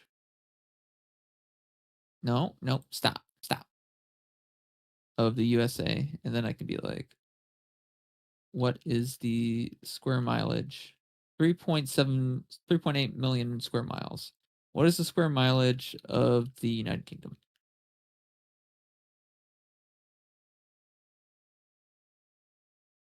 Jesus, 243,000. Two- Comparison is 100,000 square miles. Yeah. So yeah, they're like a state, maybe not even that. They're tiny. And they're dealing with all of these, violent illegal immigrants. I'll keep it at $1.50. And I don't even think deporting them at this point is going to be enough for them. I just don't think they have the power to do, like, I don't think they have the manpower. I don't think they have the voting power. They're completely outnumbered is the problem. Part of the reason that they keep flipping prime ministers is because there's enough people there to say this is all fucked up, we want a new prime minister, but there's not enough people to actually vote in someone who will do anything. There's not, just as not. They're completely outnumbered. There's no, it's an endless loop of, okay, we want a new guy, but you don't have enough voting power to put in a new person who would actually do what you want them to do. Their system is so stupid. The more I learn about Europe, the more I'm like, okay, so socialist state and democracy is actually kind of shit. That's what I'm learning from studying Europe. No. This tells me that, this tells 100%. Yeah, I'm not going to get into that. I'm not going to get into it. It's whatever. Yeah. Let's look at this. Oh, Jesus. I don't know why, but the sound just scared the shit out of me. That's hilarious. Holy fuck. It just gave me a heart attack. Too much coffee. Yeah, too much coffee, Doug. All right. Well, call to prayer in the streets of Birmingham. Yeah. You guys are so cooked. I had a friend a friend of mine's mother had a friend from the UK, and he was saying that it's so bad, dude. He literally is moving away. That's what a lot of them are moving. They're just moving to the US. They can't live there anymore. They're like, it's fucking terrible. It's the worst thing. The immigrants are so fucking terrible. It's just not the same place. And he was explaining that this guy was trying to get his son to move with him because he didn't want to leave his family behind. And his son, I can't remember what his son's problem was. His friends are there, his lover's there, or some shit. Yeah. But like, people there are just trying desperately to get the fuck out. Like, that's what they're literally fleeing as if they're at war. That's how bad it is. That's what's going on. They're literally at war, and the people who can move are just leaving. Like, UK's cooked. They're just so cooked. Yeah. Ireland's fighting back, though, from what I understand. Yeah, I did. Yeah, the Irish are constantly protesting. Again, whenever their next election is, that's when we'll know. We'll know if the Irish stand a chance. I think if they gather a bunch of illegal immigrants, and you tell them the Queen said that the Pakistanis are a bunch of little bitches, and you bring them in front of the palace, and you just kick down the fucking door and tell them to go buck wild inside the royal palace, I think this issue ends tomorrow. You think so? What's his name? Yeah. The current king came out and was like, everyone who's complaining about the migrants is a racist. So I don't know. Let them go buck wild in the palace. Let them go buck wild in Buckingham. Let's see what happens. Let's see what happens. I think there'll be a different tone tomorrow morning. But that's not gonna happen. I don't think I have zero faith in the UK. Of every country on earth, zero faith in the UK. I just feel so bad for the people who are trapped there, because like, I think we should move there just for the content. Just for the content? Once it kind falls. of agree. We would get arrested immediately, by the way. I mean, Doug, listen, by that point, we would have the fucking medical asses, all right? We'd be just chilling, just live streaming on Instagram, right? And we would just be showing all the bullshit around the clock. Fair enough. It would We be could great also just content. get. And another thing I don't understand why what people don't do this is they don't just get like one of those little shirt pockets and they just don't put their phone in there and just turn it on the video camera. And I think stream it's that way. more obvious than people realize, but I do agree with you that it's not that hard to be conspicuous about filming, like at all. Yeah, 100%. Tony Robinson. Yeah, nothing's gonna happen. Nothing ever happens, Doug. Nah, he's the last. He was the last bastion of free speech, and he moved away too. He ran away. Yep. He couldn't live there anymore. I mean, the UK is not the UK Dead. anymore. It's literally dead. Yeah, it's the United Caliphate. It's not. I want to watch him die though, so that's why I want to move there. You want to watch it in real time as Sharia law gets implemented. Because once again, Doug, I'm faster than the illegal immigrants. I don't need to worry about them hurting me. Fair enough. I could just run. You're also not a white woman, so they probably don't care that much. Probably not. But they might care if you record them or something, right? So that's true. They would care. Neither here nor. Yeah, they might care about that. But if we record it, then we get views, and that's what the system demands. The Matrix demands views. The Matrix must be fed by views. Correct. So we're going to talk about the UK 2.0, which is Canada. No, Canada. Canada. You mean our 51st state? Our 51st state, yeah. Canada is now officially in a recession. Nice. Their currency is just fucking falling to oblivion. They have zero actual plans to fix this problem. Mexico. So Canada's original plan to fix their trade problem with America, because you don't know, Trump does not give a fuck about Canada. It's pretty much shafted them and said, good luck on your own or become a 51st state. Yeah. And in response, Canada's like, well, fine. We'll just sell our product to the EU and Mexico. Well, they met with Mexico, and Mexico said, yeah, we don't really want or need any of your shit, and just shut the door on them. And the EU is so useless, they can't even afford to, ship their shit over in the first place. So Canada's fucked. And then on top of that, we talked about their Online Streaming Act, which basically means that you can't get any content unless it's approved by the Canadian government, which, by the way, very similar to the UK law and the upcoming EU law. And then we have a new thing that is about to go crazy in Canada, in which you are no longer allowed to go in the woods in Canada. It's illegal. Can't go in the woods in Canada. Bad. No. And they are citing wildfire risks.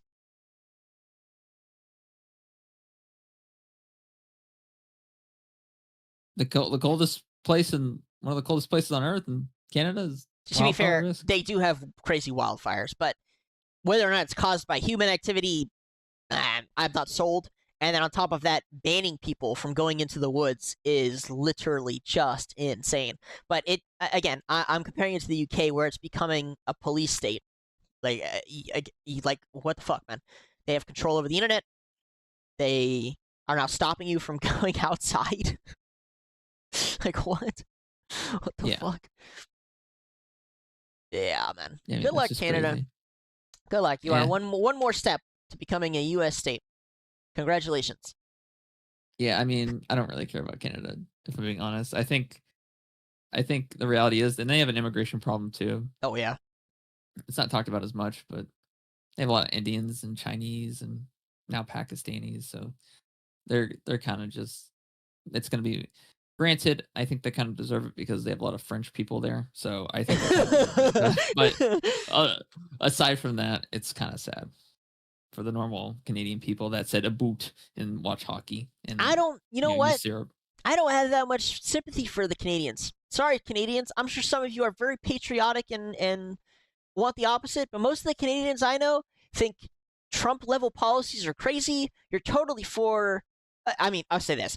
Canadians don't make any sense to me, by the way. They think there's an immigration problem, right? Every Canadian I heard says, yeah, there's too many Indians. They all say that, by the way, even the most liberals. Yeah. They're like, yeah, the Indians are a problem. Real estate's a problem. Job security is a problem. They all say that, and they still vote blue. And I don't get it. Make no fucking sense to me. I don't understand it at all. So, again, I have zero sympathy for Canadians in the situation they're in. I think you relied too much on the U.S., and you also spit in our faces, and you don't like it when we, stop supporting you. Sorry, you don't. And I had the same problem with the EU. You don't get to spit in our face for decades and then get upset when we turn the table on you. Sorry, you just don't. Like, go fuck yourself. I love my Canadian friends, by the way. Mwah. Mwah. Why is Canadian Walmart posting about Halo 3 ODST? I don't know. This is the official Walmart Canada gaming. Why are they posting about this? Why is Xbox responding? Every day is a great day for hell jumpers. That's not even the right game. What are we talking about? There's a crossover that's gonna happen with Helldivers and Halo. I hate this. Can we deal with the problem at hand first before we start playing games? It was okay to play games back in the early 2000s, Doug, when there wasn't a bunch of fucking immigrants in the country. Again, I'll never understand pacifism or, letting people in that are dangerous. I genuinely don't understand it. And maybe it's because I have seen a lot of violent things. Yeah. And I've been subject to some of it, but I just don't understand. Even from a person who's lived a mostly comfortable life, do you not understand the correlation between the people from these countries and the activities within the countries? Yeah. You know what I mean? And then the people will be like, well, America was based on immigration. We had a bunch of immigrants coming to America. Yeah, from Ireland and Italy. Yeah. Not from the Middle East. What? Yeah, and also, the people that originally came here weren't immigrants. They were conquerors. They just fucking killed you and took the land. True. Well, I hate this so much because we're talking the Mayflower level stuff. You're right, they're conquerors, but obviously they did. We did make trade with them, and they did sell us their land, and they sold us some of their people. They always picture it as we showed up, stomped on their throats, took their land, and raped and pillaged their land. That's not how it went. First of all, we showed up, and then there was war between the two, and we even partnered with some of the other tribes against the other tribes. They were already warring with each other. They weren't these soft, innocent, "Ooh, we have no weapons. Please, Mr. Foreigners, don't take our shit." That's not how it was at all, bro. It wasn't anything like that. We showed up, and they were already blasting each other into smithereens.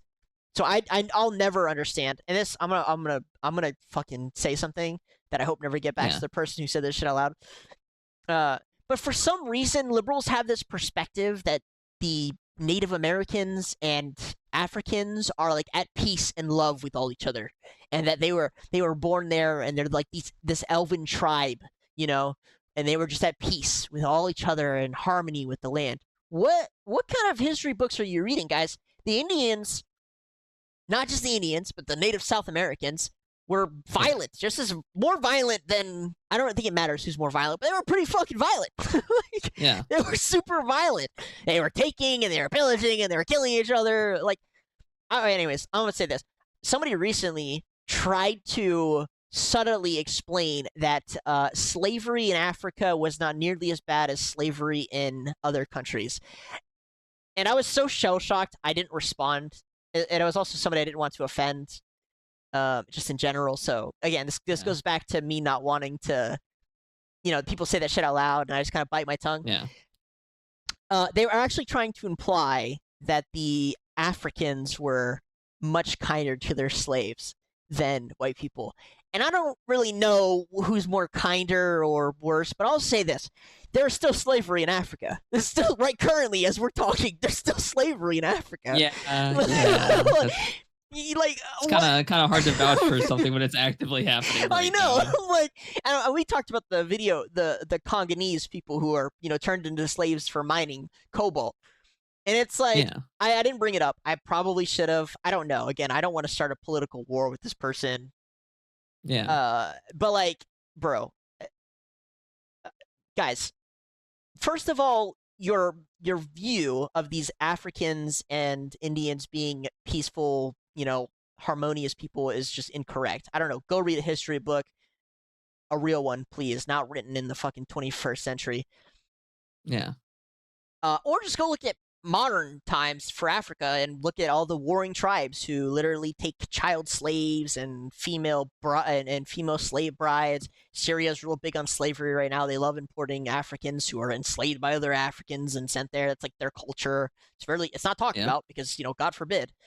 But it's still super popular. Anyways, what I really wanted to say was that when they paint this narrative, it kind of doesn't do the Indians justice, because they were pretty badass, in combat. Like they were pretty cool. They would raid our caravans of guns, take the guns, and then fight us with the guns. And when you pacify them, it's kind of disrespectful, in my opinion. Like you're doing them a disservice. They were cool as fuck. The American Rangers was literally made to fight the Apache, and like their history, the history between those two alone is some of the most exciting war shit I've ever read in my entire life.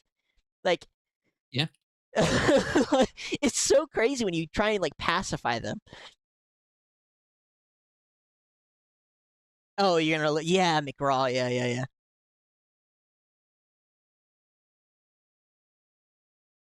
I don't know. I don't know. How did we get to this conversation? I don't remember. I'm just looking for. We're talking about immigrants. Oh, the difference between immigrants now and immigrants then. Yeah, I mean they're not. There's no comparison. They aren't anything alike. It's not apples to oranges. It's like apples to fucking rocks or something. It's literally not even close to being the same. The immigrants back then, again, were of Western values, which has said a lot, but like typically our civilizations were kind of close to each other. Those immigrants were literally coming over to help us build something. These current immigrants are coming to tear things down and just get free shit. So I mean, like the differences are completely staggering. Like they're just not even close. We're talking about two entirely different pools of people. Yeah. Interesting. You're trying to see if he's a Jew? Well, that's not what I'm looking for. I'm surprised. What's weird to me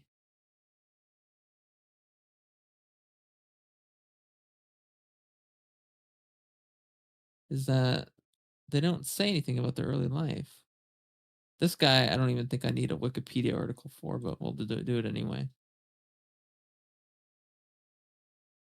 Early life. Yep, there we go. There's one. Read it out loud. Zen was, Howard Zen was born to a Jewish immigrant family in Brooklyn, New York. Yeah. He wrote author of A People's History of the United States, popular controversial addition to traditional textbooks. Alan Winkler. And once again, don't forget, Jewish people make up like less than 2% of the population in this country. Show me the Wikipedia. I don't know. It just annoys me that people could be so silly to think that those cultures weren't violent any more or less than the colonial period of Europe or other countries. Yeah.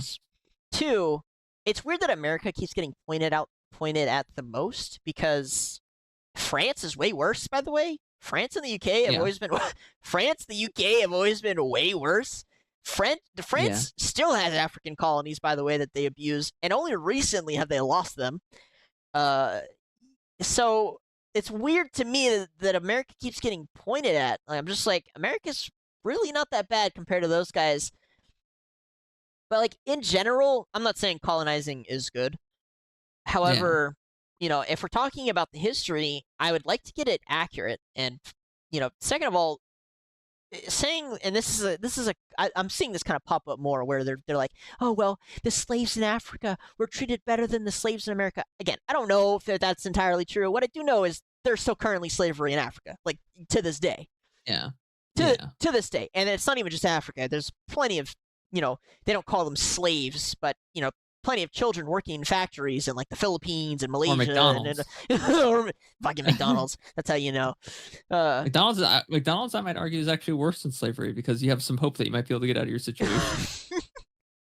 Maybe, I don't know. I just couldn't believe that person said that out loud, and I had to think for a second. Like, if I say something, then I start a fight with someone I can't. You know what I'm saying? It's like waging whether or not it's worse. And this person, I don't want to talk shit. They're an educated person. They're not the only one I've heard say this. This is like a common growing talking point, where they're like, yeah, the slaves in Africa were treated better than the slaves here. That's just inherently not true, and it's still not true to this very day. So like, it doesn't make any sense to me. Please, it's one Google search, guys. It's literally one Google search. Just look up the Congo. It's It's bread and butter for this conversation. There are still slaves in the Congo. It's Are they a boomer or are they a young person? slaves? Oh, are they No, the boomer or guy- young person? They are not. They're like 40, between 40 and 50, I think. Boomers. So I just know they're liberal minded, and there's a Yeah. strong link between liberal minds and The actually boomers did understanding history. irreparable damage to this country. The boomers I did agree. so much damage to this fucking country. Listen, we went to the thing, we gave him a front handshake, we got a job, and we worked at McDonald's, and then we bought a house after like 5 years of working at McDonald's, and it was great. Oh, really? Yeah, that does sound pretty good. You know, it sounds better. You know, I don't think you can get any better than a 3% down payment on a home. You want to know what the down payment is nowadays? Over 10 times higher. Percentage doesn't even matter just because inflation alone. Inflation, like Yeah. the percentage could be low as fuck. It's irrelevant because the dollar is Yeah. the dollar has literally lost 50% of its value in just Back then, a dollar meant something. in less Nowadays, than a dollar is 6 like years. maybe I get a snack. And it's the boomers' fault, you know. It's Yeah, just it's their fault, 100%. Yeah. And I'm tired. I'm tired of hearing them deflect and be like, "Oh, I'm so smart. I'm so intelligent. I'm never wrong." Go fuck yourself, dude. Even like any sane, intelligent person is willing to admit that they're wrong sometimes. Only a fucking moron boomer is like, "I'm right all the time." Mhm. Oh, back in my day. Shut the fuck up. You're a moron piece of shit. You should go fucking. You know what you should go fucking do. I don't even need to say it because I'm gonna demonetized again for the third time in this episode.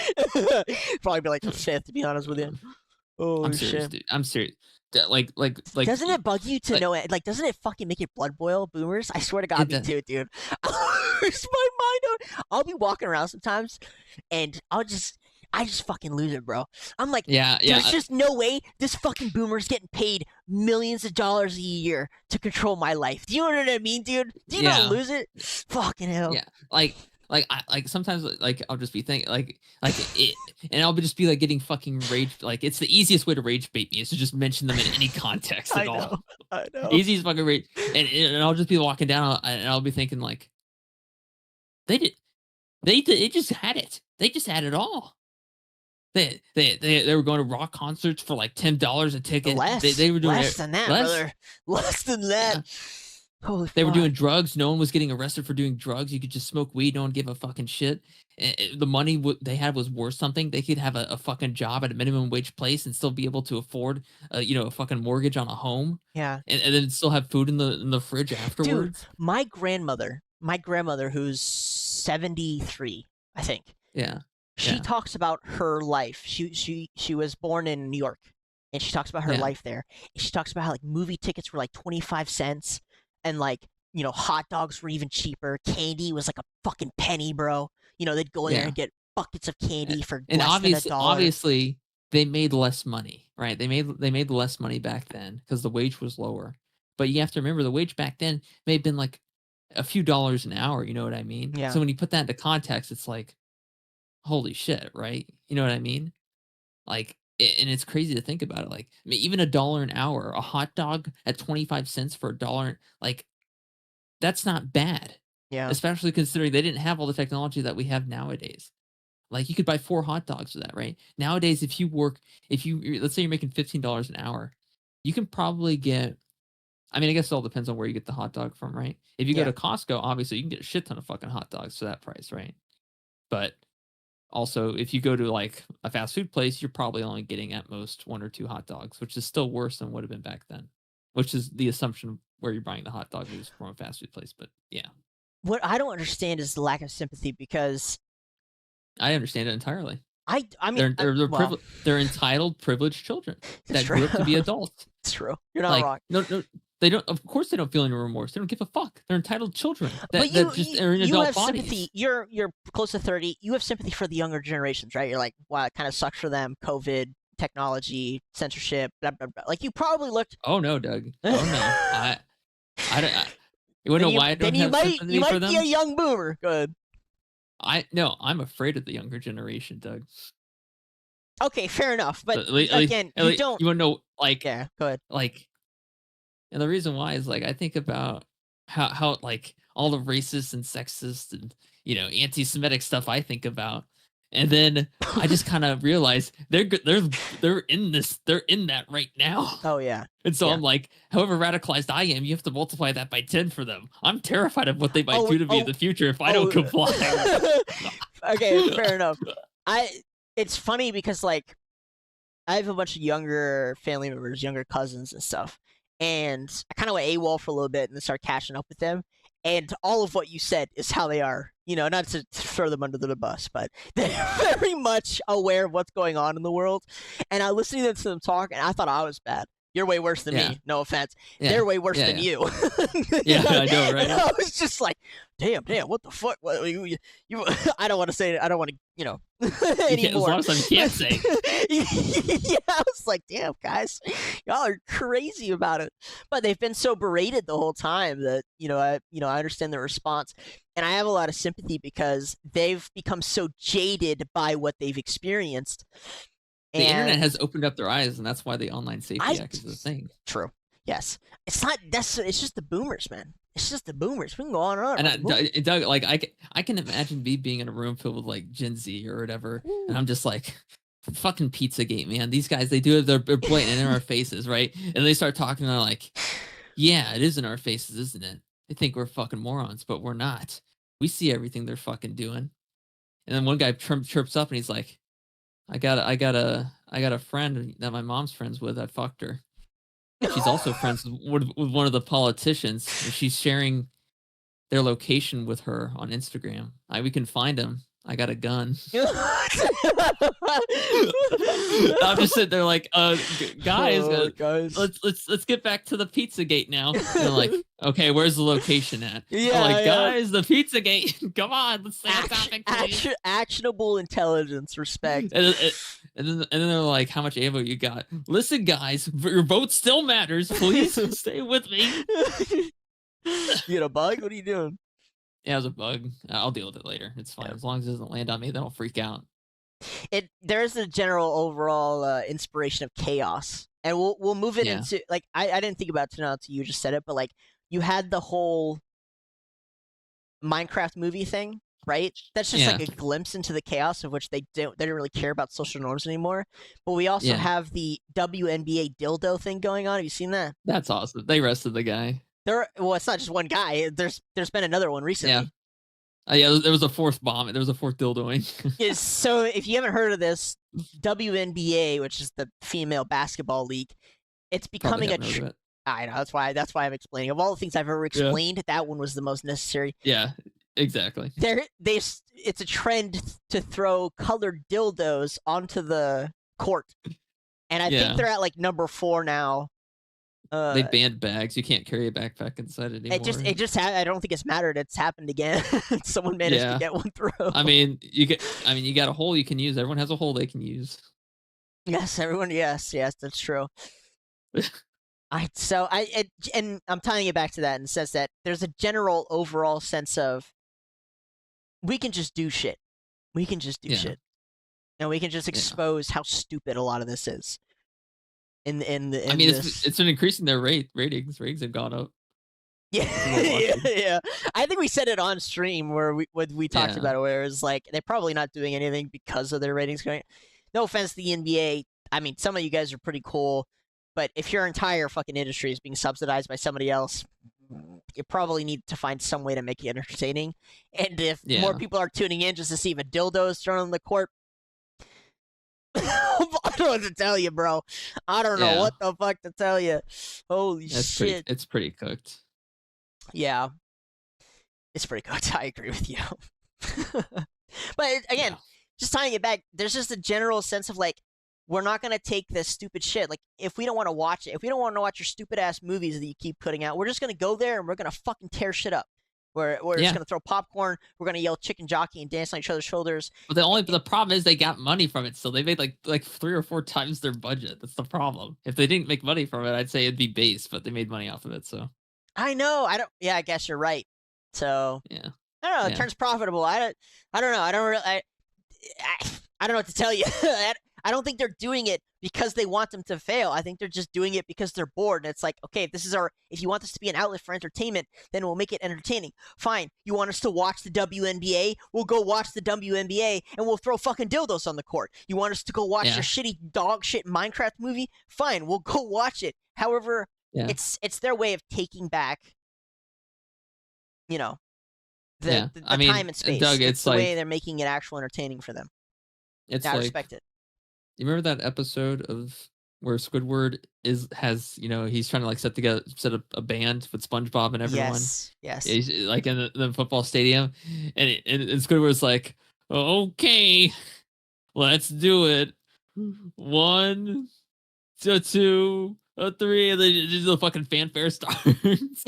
Yeah.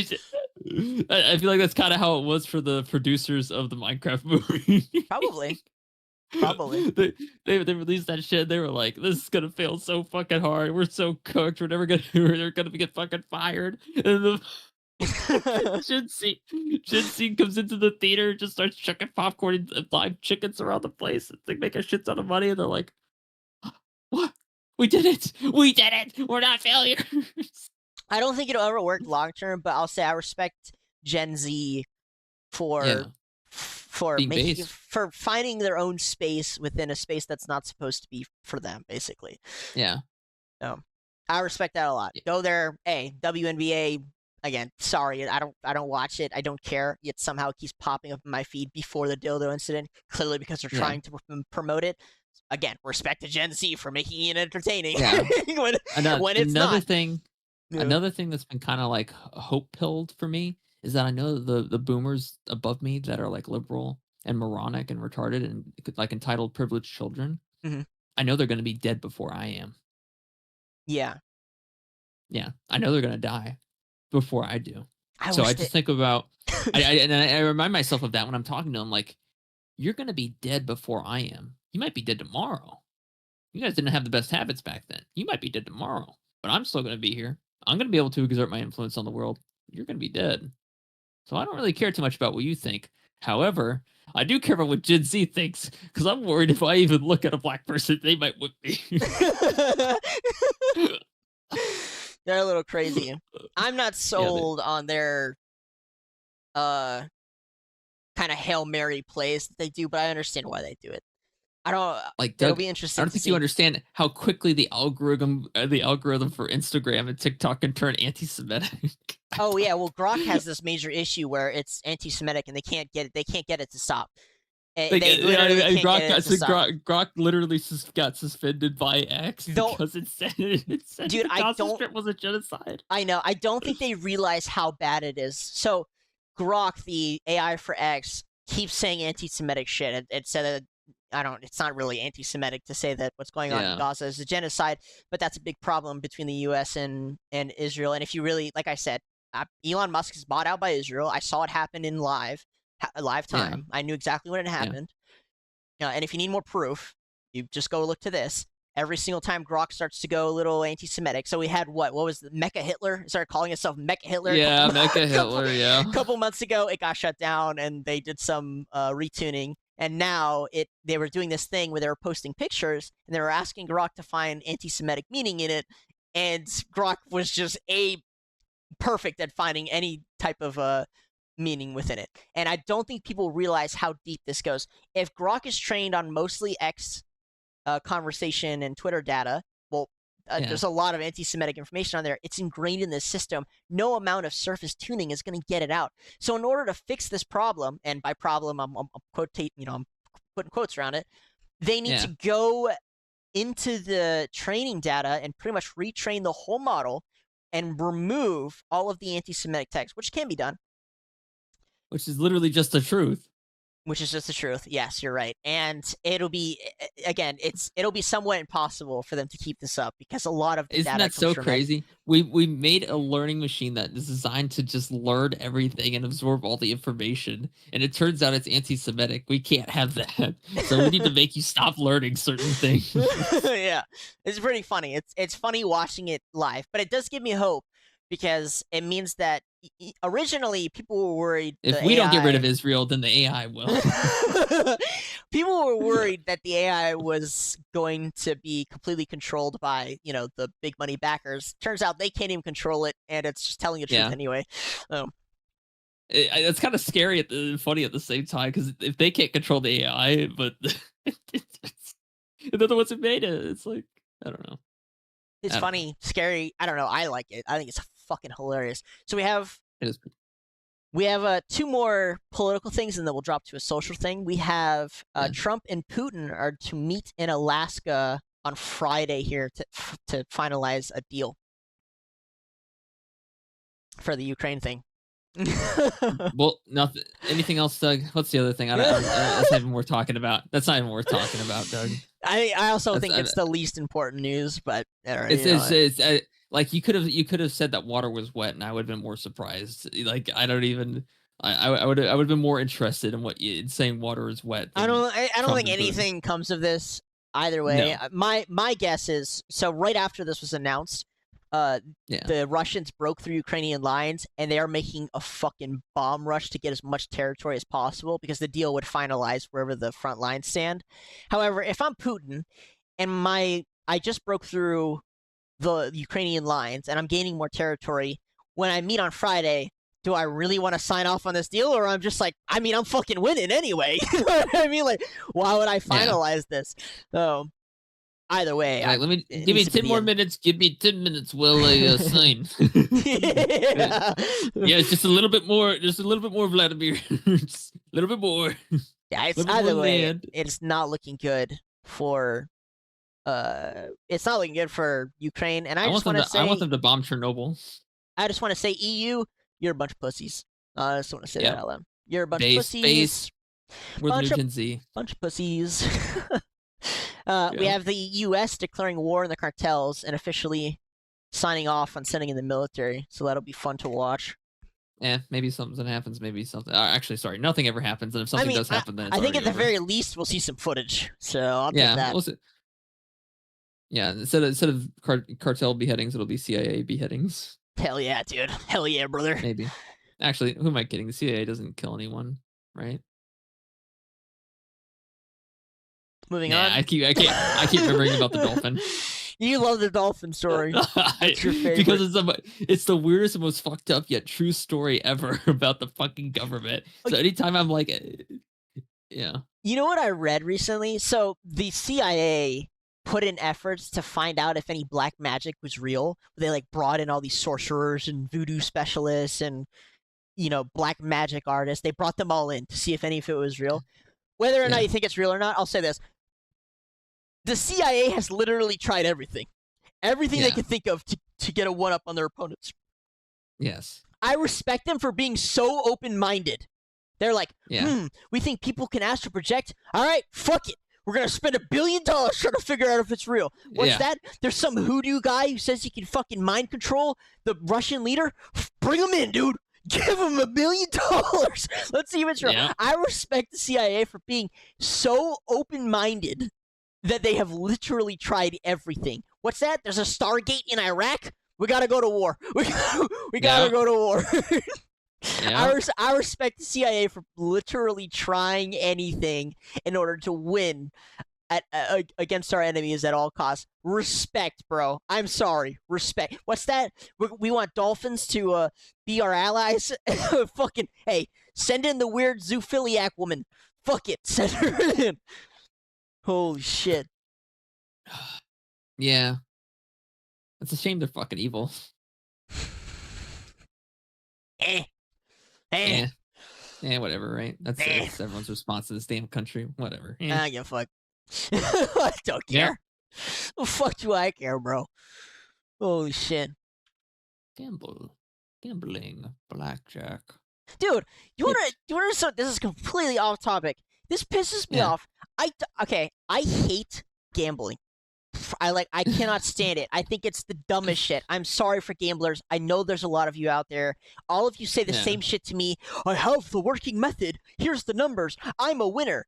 None of you are winning. Sorry. I don't know why you think you're winning. I get that it's like an addiction thing. Well, if you are winning, you get kicked out anyway. So. Please don't. Yes, fine. For some reason, Instagram keeps sending me reels of AI voiceover politicians trying to get me to gamble and tell me gambling is good. It's so funny. That's awesome. Dude, it'll be like RFK and he's like, here's what we need to do. And we need to start gambling. There's not enough gamblers in our country. You need to start gambling. And I just like, I don't understand why he keeps sending me the content of all people because again, I've probably gambled less than $20 in my entire life. I'm like, why are you sending me this? It's funny content. I fucking love it. Makes me laugh. But I'm like, what the fuck? Oh God. All right.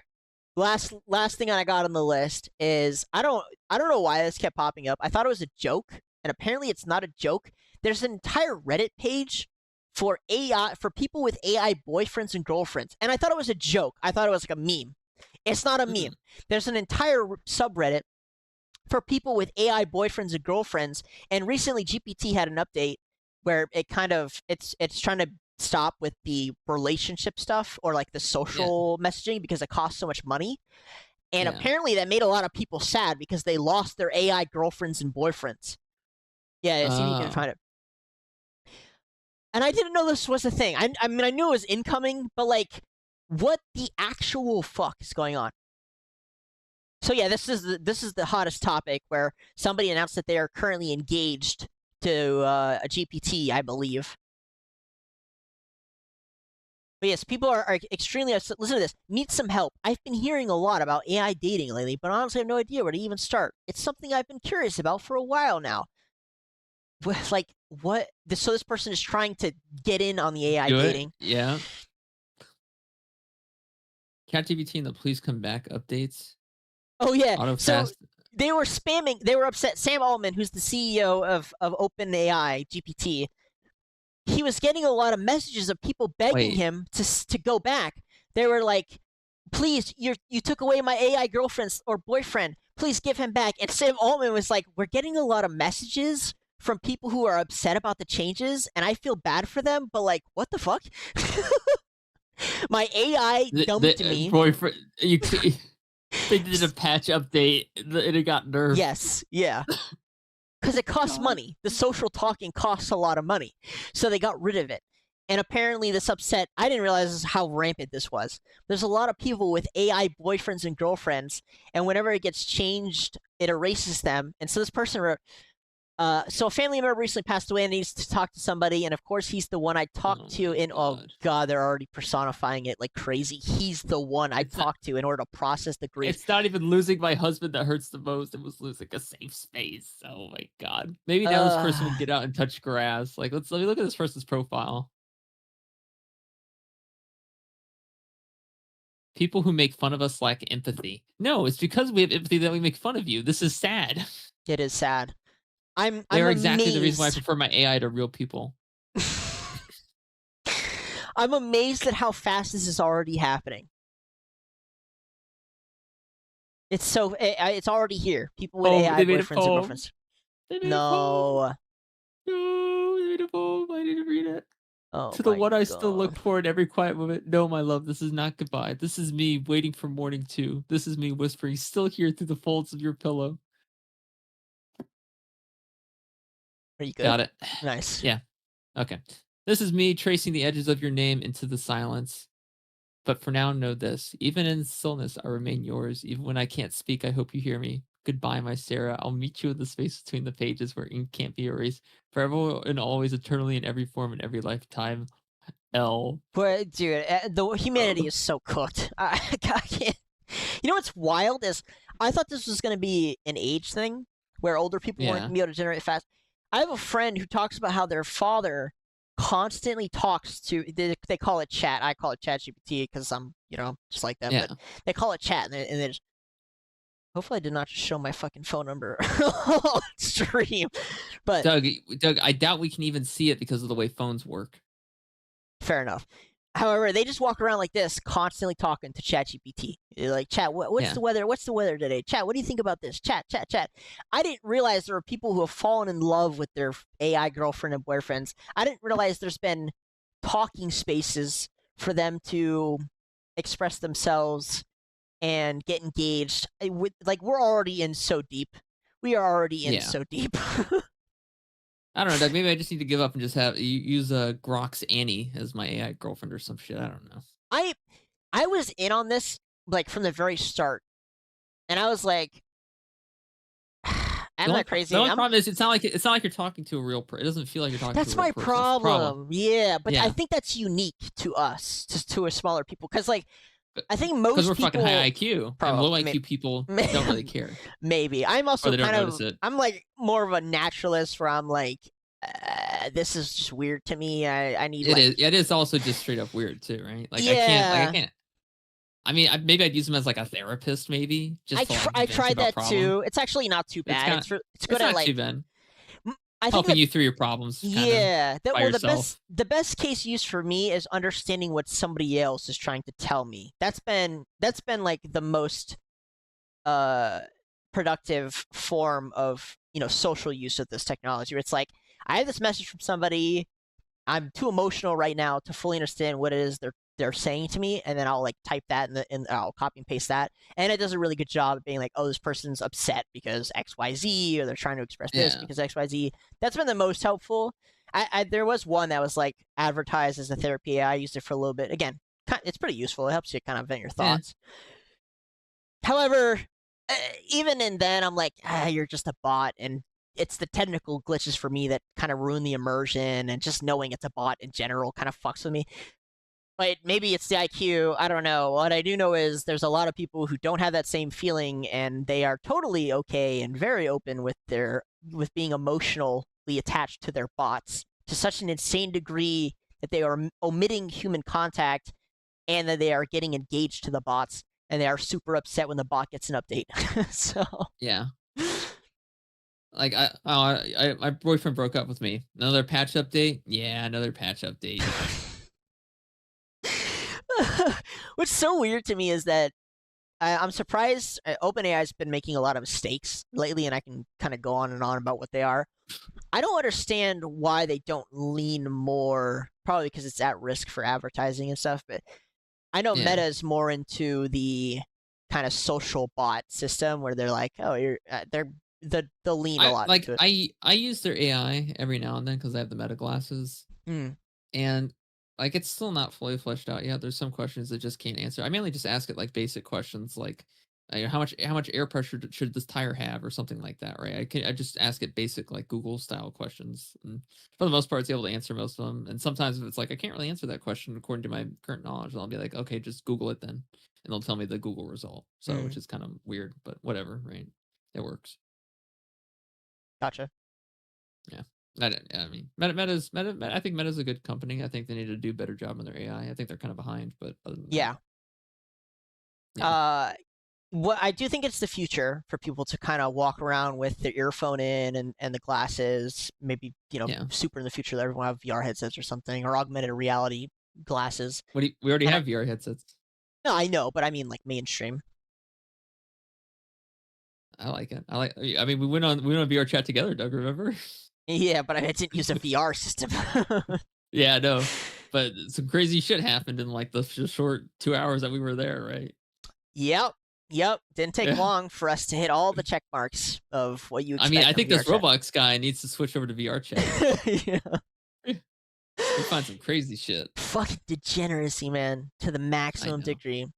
But I'm saying in the future, I suspect everybody will kind of have an AI assistant that they talk to pretty much all the time. That's kind of what I see happening. Whether or not everyone gets attached, maybe it'll be like that movie Her, where everyone gets attached to their AI girlfriend. People have had AI assistants for hundreds of years, thousands of years. It's called a wife. Hey, I need the dishes done. Get to work.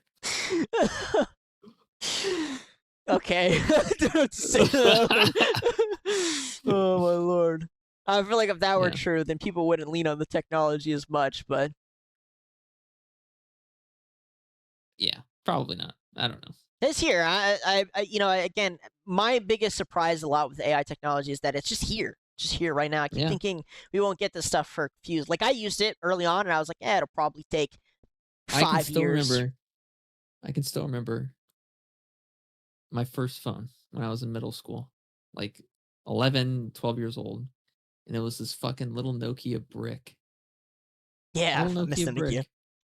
brick, and all it could do was make calls, right, or text maybe if there was an emergency I needed to text someone, right. And everyone around me had the fucking the Sony Flip, and they were texting on their fucking phone, like with the horizontal keypad or whatever. And I remember thinking back then, and I was just like I don't know, I wasn't expecting this level of advancement this quickly. Yeah, it keeps getting quicker. It's the crazy part. It just keeps getting quicker. I'm looking forward to it. Mostly, I want successful integration between all the systems, which Apple would be far ahead of everybody else in. Like mostly, I just want the ease that should come with the technology. I should be like I should be able to say, phone set alarm for blah blah blah. Remind me, but like it should be really quick and easy to do. Yeah. Computer, set up the podcast system for tonight. Yeah. And it should just immediately open all the programs and get the streamer key, and it should just do these things for me. Well, it really makes you wonder, because you're starting to see all these robots too in public that are just doing tasks now. Can you pull up some of the photos of the robot? New one, Unileaf, I believe, is the current one that just kind of is going popular, but they've got a bot that they're showing it fold laundry. Maybe it wasn't Unileaf. Maybe just look up robot. I mean, this is some pretty good looking robots. You got pretty young too. Oh yeah. Holy fuck! I guess it's not Unileaf. Sorry. Try again. Unitree. Sorry, Unitree. Like, damn, I was close, bro. What the fuck? You were branch off. Yeah. Yeah. So this Yeah, bot that's is I think this is looking like the cheapest one that you'll be able to buy. For comparison, Elon's Tesla's Optimus will probably cost about as much as 20,000 at the start, and this will probably be the cheapest bot. This is not the one I saw today, but these are going to be these are about to go mainstream here, probably by the end of this year, if not by the end of next year. Well, you'll just be seeing a lot of them. Oh, yeah. Black Mirror predicted this. With the fucking robot dogs and the battery packs that chase you and have a motorized gun in it. The Boston Dynamics dog has existed for fucking quite a while now, so. Yeah, I mean, yeah, it's true. The thing is, I just don't know what the purpose of these things is right now, except to just kind of terrorize the public. Well, I mean, it's probably to fucking replace the military. The people in the military, Maybe. to be honest with you. But well, we don't even need these things to replace the military. We already have drones with AI built into it now, so it's like drones will be made obsolete pretty quickly. I don't think people realize how vulnerable that technology is to lasers. Oh, I'm not talking about the small drones. I'm talking about the big fucking. I'm not talking about the suicide drones. I'm talking about the big drones. Oh yeah, yeah.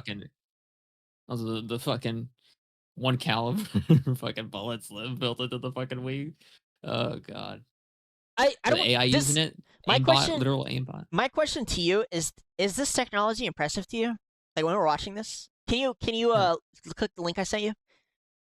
Yeah, it doesn't impress me at all. To be honest, it doesn't surprise me or impress me at all anymore. Even though it should, considering they're completely autonomous bipedal robots, like straight out of science fiction, doing laundry. Like, yeah, I should be like, wow, that's crazy. And right now I'm just like, so what?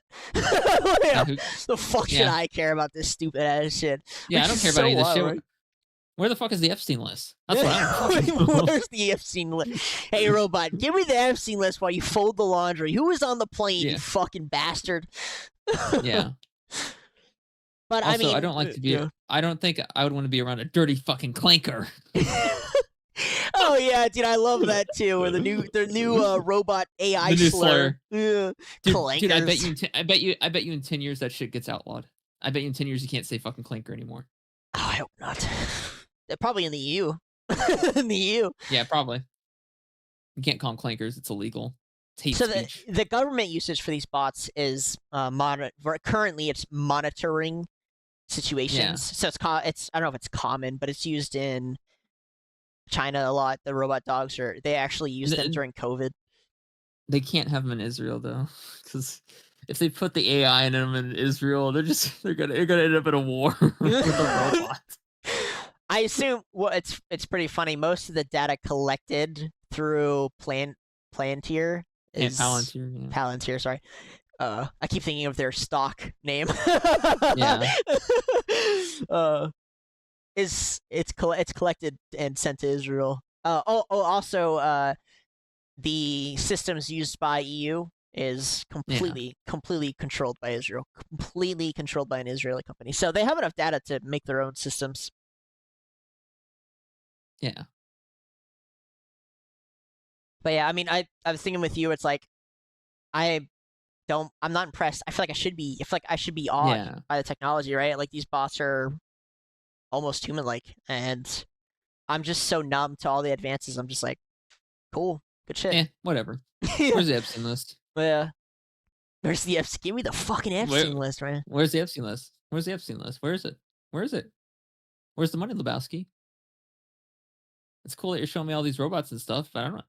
Does it look like does it look like I need a fucking robot? Do I look disabled to you? Am I retarded? Do you think I'm retarded? Do you think I can't do laundry? Like what? I don't know. I think it's just insulting at this point. Like, I don't need a robot. Why would I want it in my apartment anyway? You know what I mean? It's like, what would it do for me that I can't do for myself? What if I open the door and it just walks out one day? It just decides it wants to fucking leave. I'm out 10 grand. Like, oh my god. Yeah, I don't really think this is for us. It's for it's for labor replacement, and I think it's to be used in the military mostly. If I had to guess, it's usually how it works. So I don't know. I would like to have a nice mansion with a cup of tea and like a robot waifu maid that just fucking sits there and just talks to people and like, welcome to the Bray mansion. Welcome. Please take a seat. And I'd go down on my fucking wheelchair because I'd be super old, and it'd be like the motorized one. Yes, anti-gravity wheelchair. Yes. I just like sip my tea as I float down the giant stairs in the parlor. Only the Japanese are working on sex robots. Robot wife. Yeah. Sorry, as we're calling them robot waifus, my bad. I don't want to call them the derogatory. Clanker. Clanker. They've reclaimed the word, so only they can say the word, and they say clanka. They don't say it with the hard R. Oh man, it's cool. I mean, I'll say this: it's cool. I like it. I think we'll see a lot of them here within the next 5 years. The biggest tell for me is that Elon said it'll be out this year. Elon tends to be, very optimistic, but he did say that Teslas were going to be all over the place at one point. People were like, nah, like kill yourself in Minecraft. Fuck, dude, almost made it. Almost made it. Well, I mean, yeah. Whatever. It's okay. He said that that stuff was gonna happen. Everyone doubted him, and then within 2 years, the timeline was here, and he said that these robots are gonna be super popular, and we're pretty much in the smack dead middle of that 2-year timeline. And Optimus, his robot, which is probably the most high quality, it's about to go on sale. I think next month or the month after. So yeah. I don't know. Robots and AI, guys. Yeah. Woohoo. Yay. Welcome to the future. I just want to gamble. I don't care anymore. Gamble, please let me gamble. Yeah, pretty much. Not me. All right, fuck. Doug, you got anything else? Nope, that is it. Are you good? Oh, yeah, I'm good. All right, ladies and gentlemen, good luck till next episode. Hopefully nobody will have to identify themselves beforehand, but I'm pretty convinced that within 2 months here, we will all be forced to identify ourselves on the internet. So good luck with that, You guys will.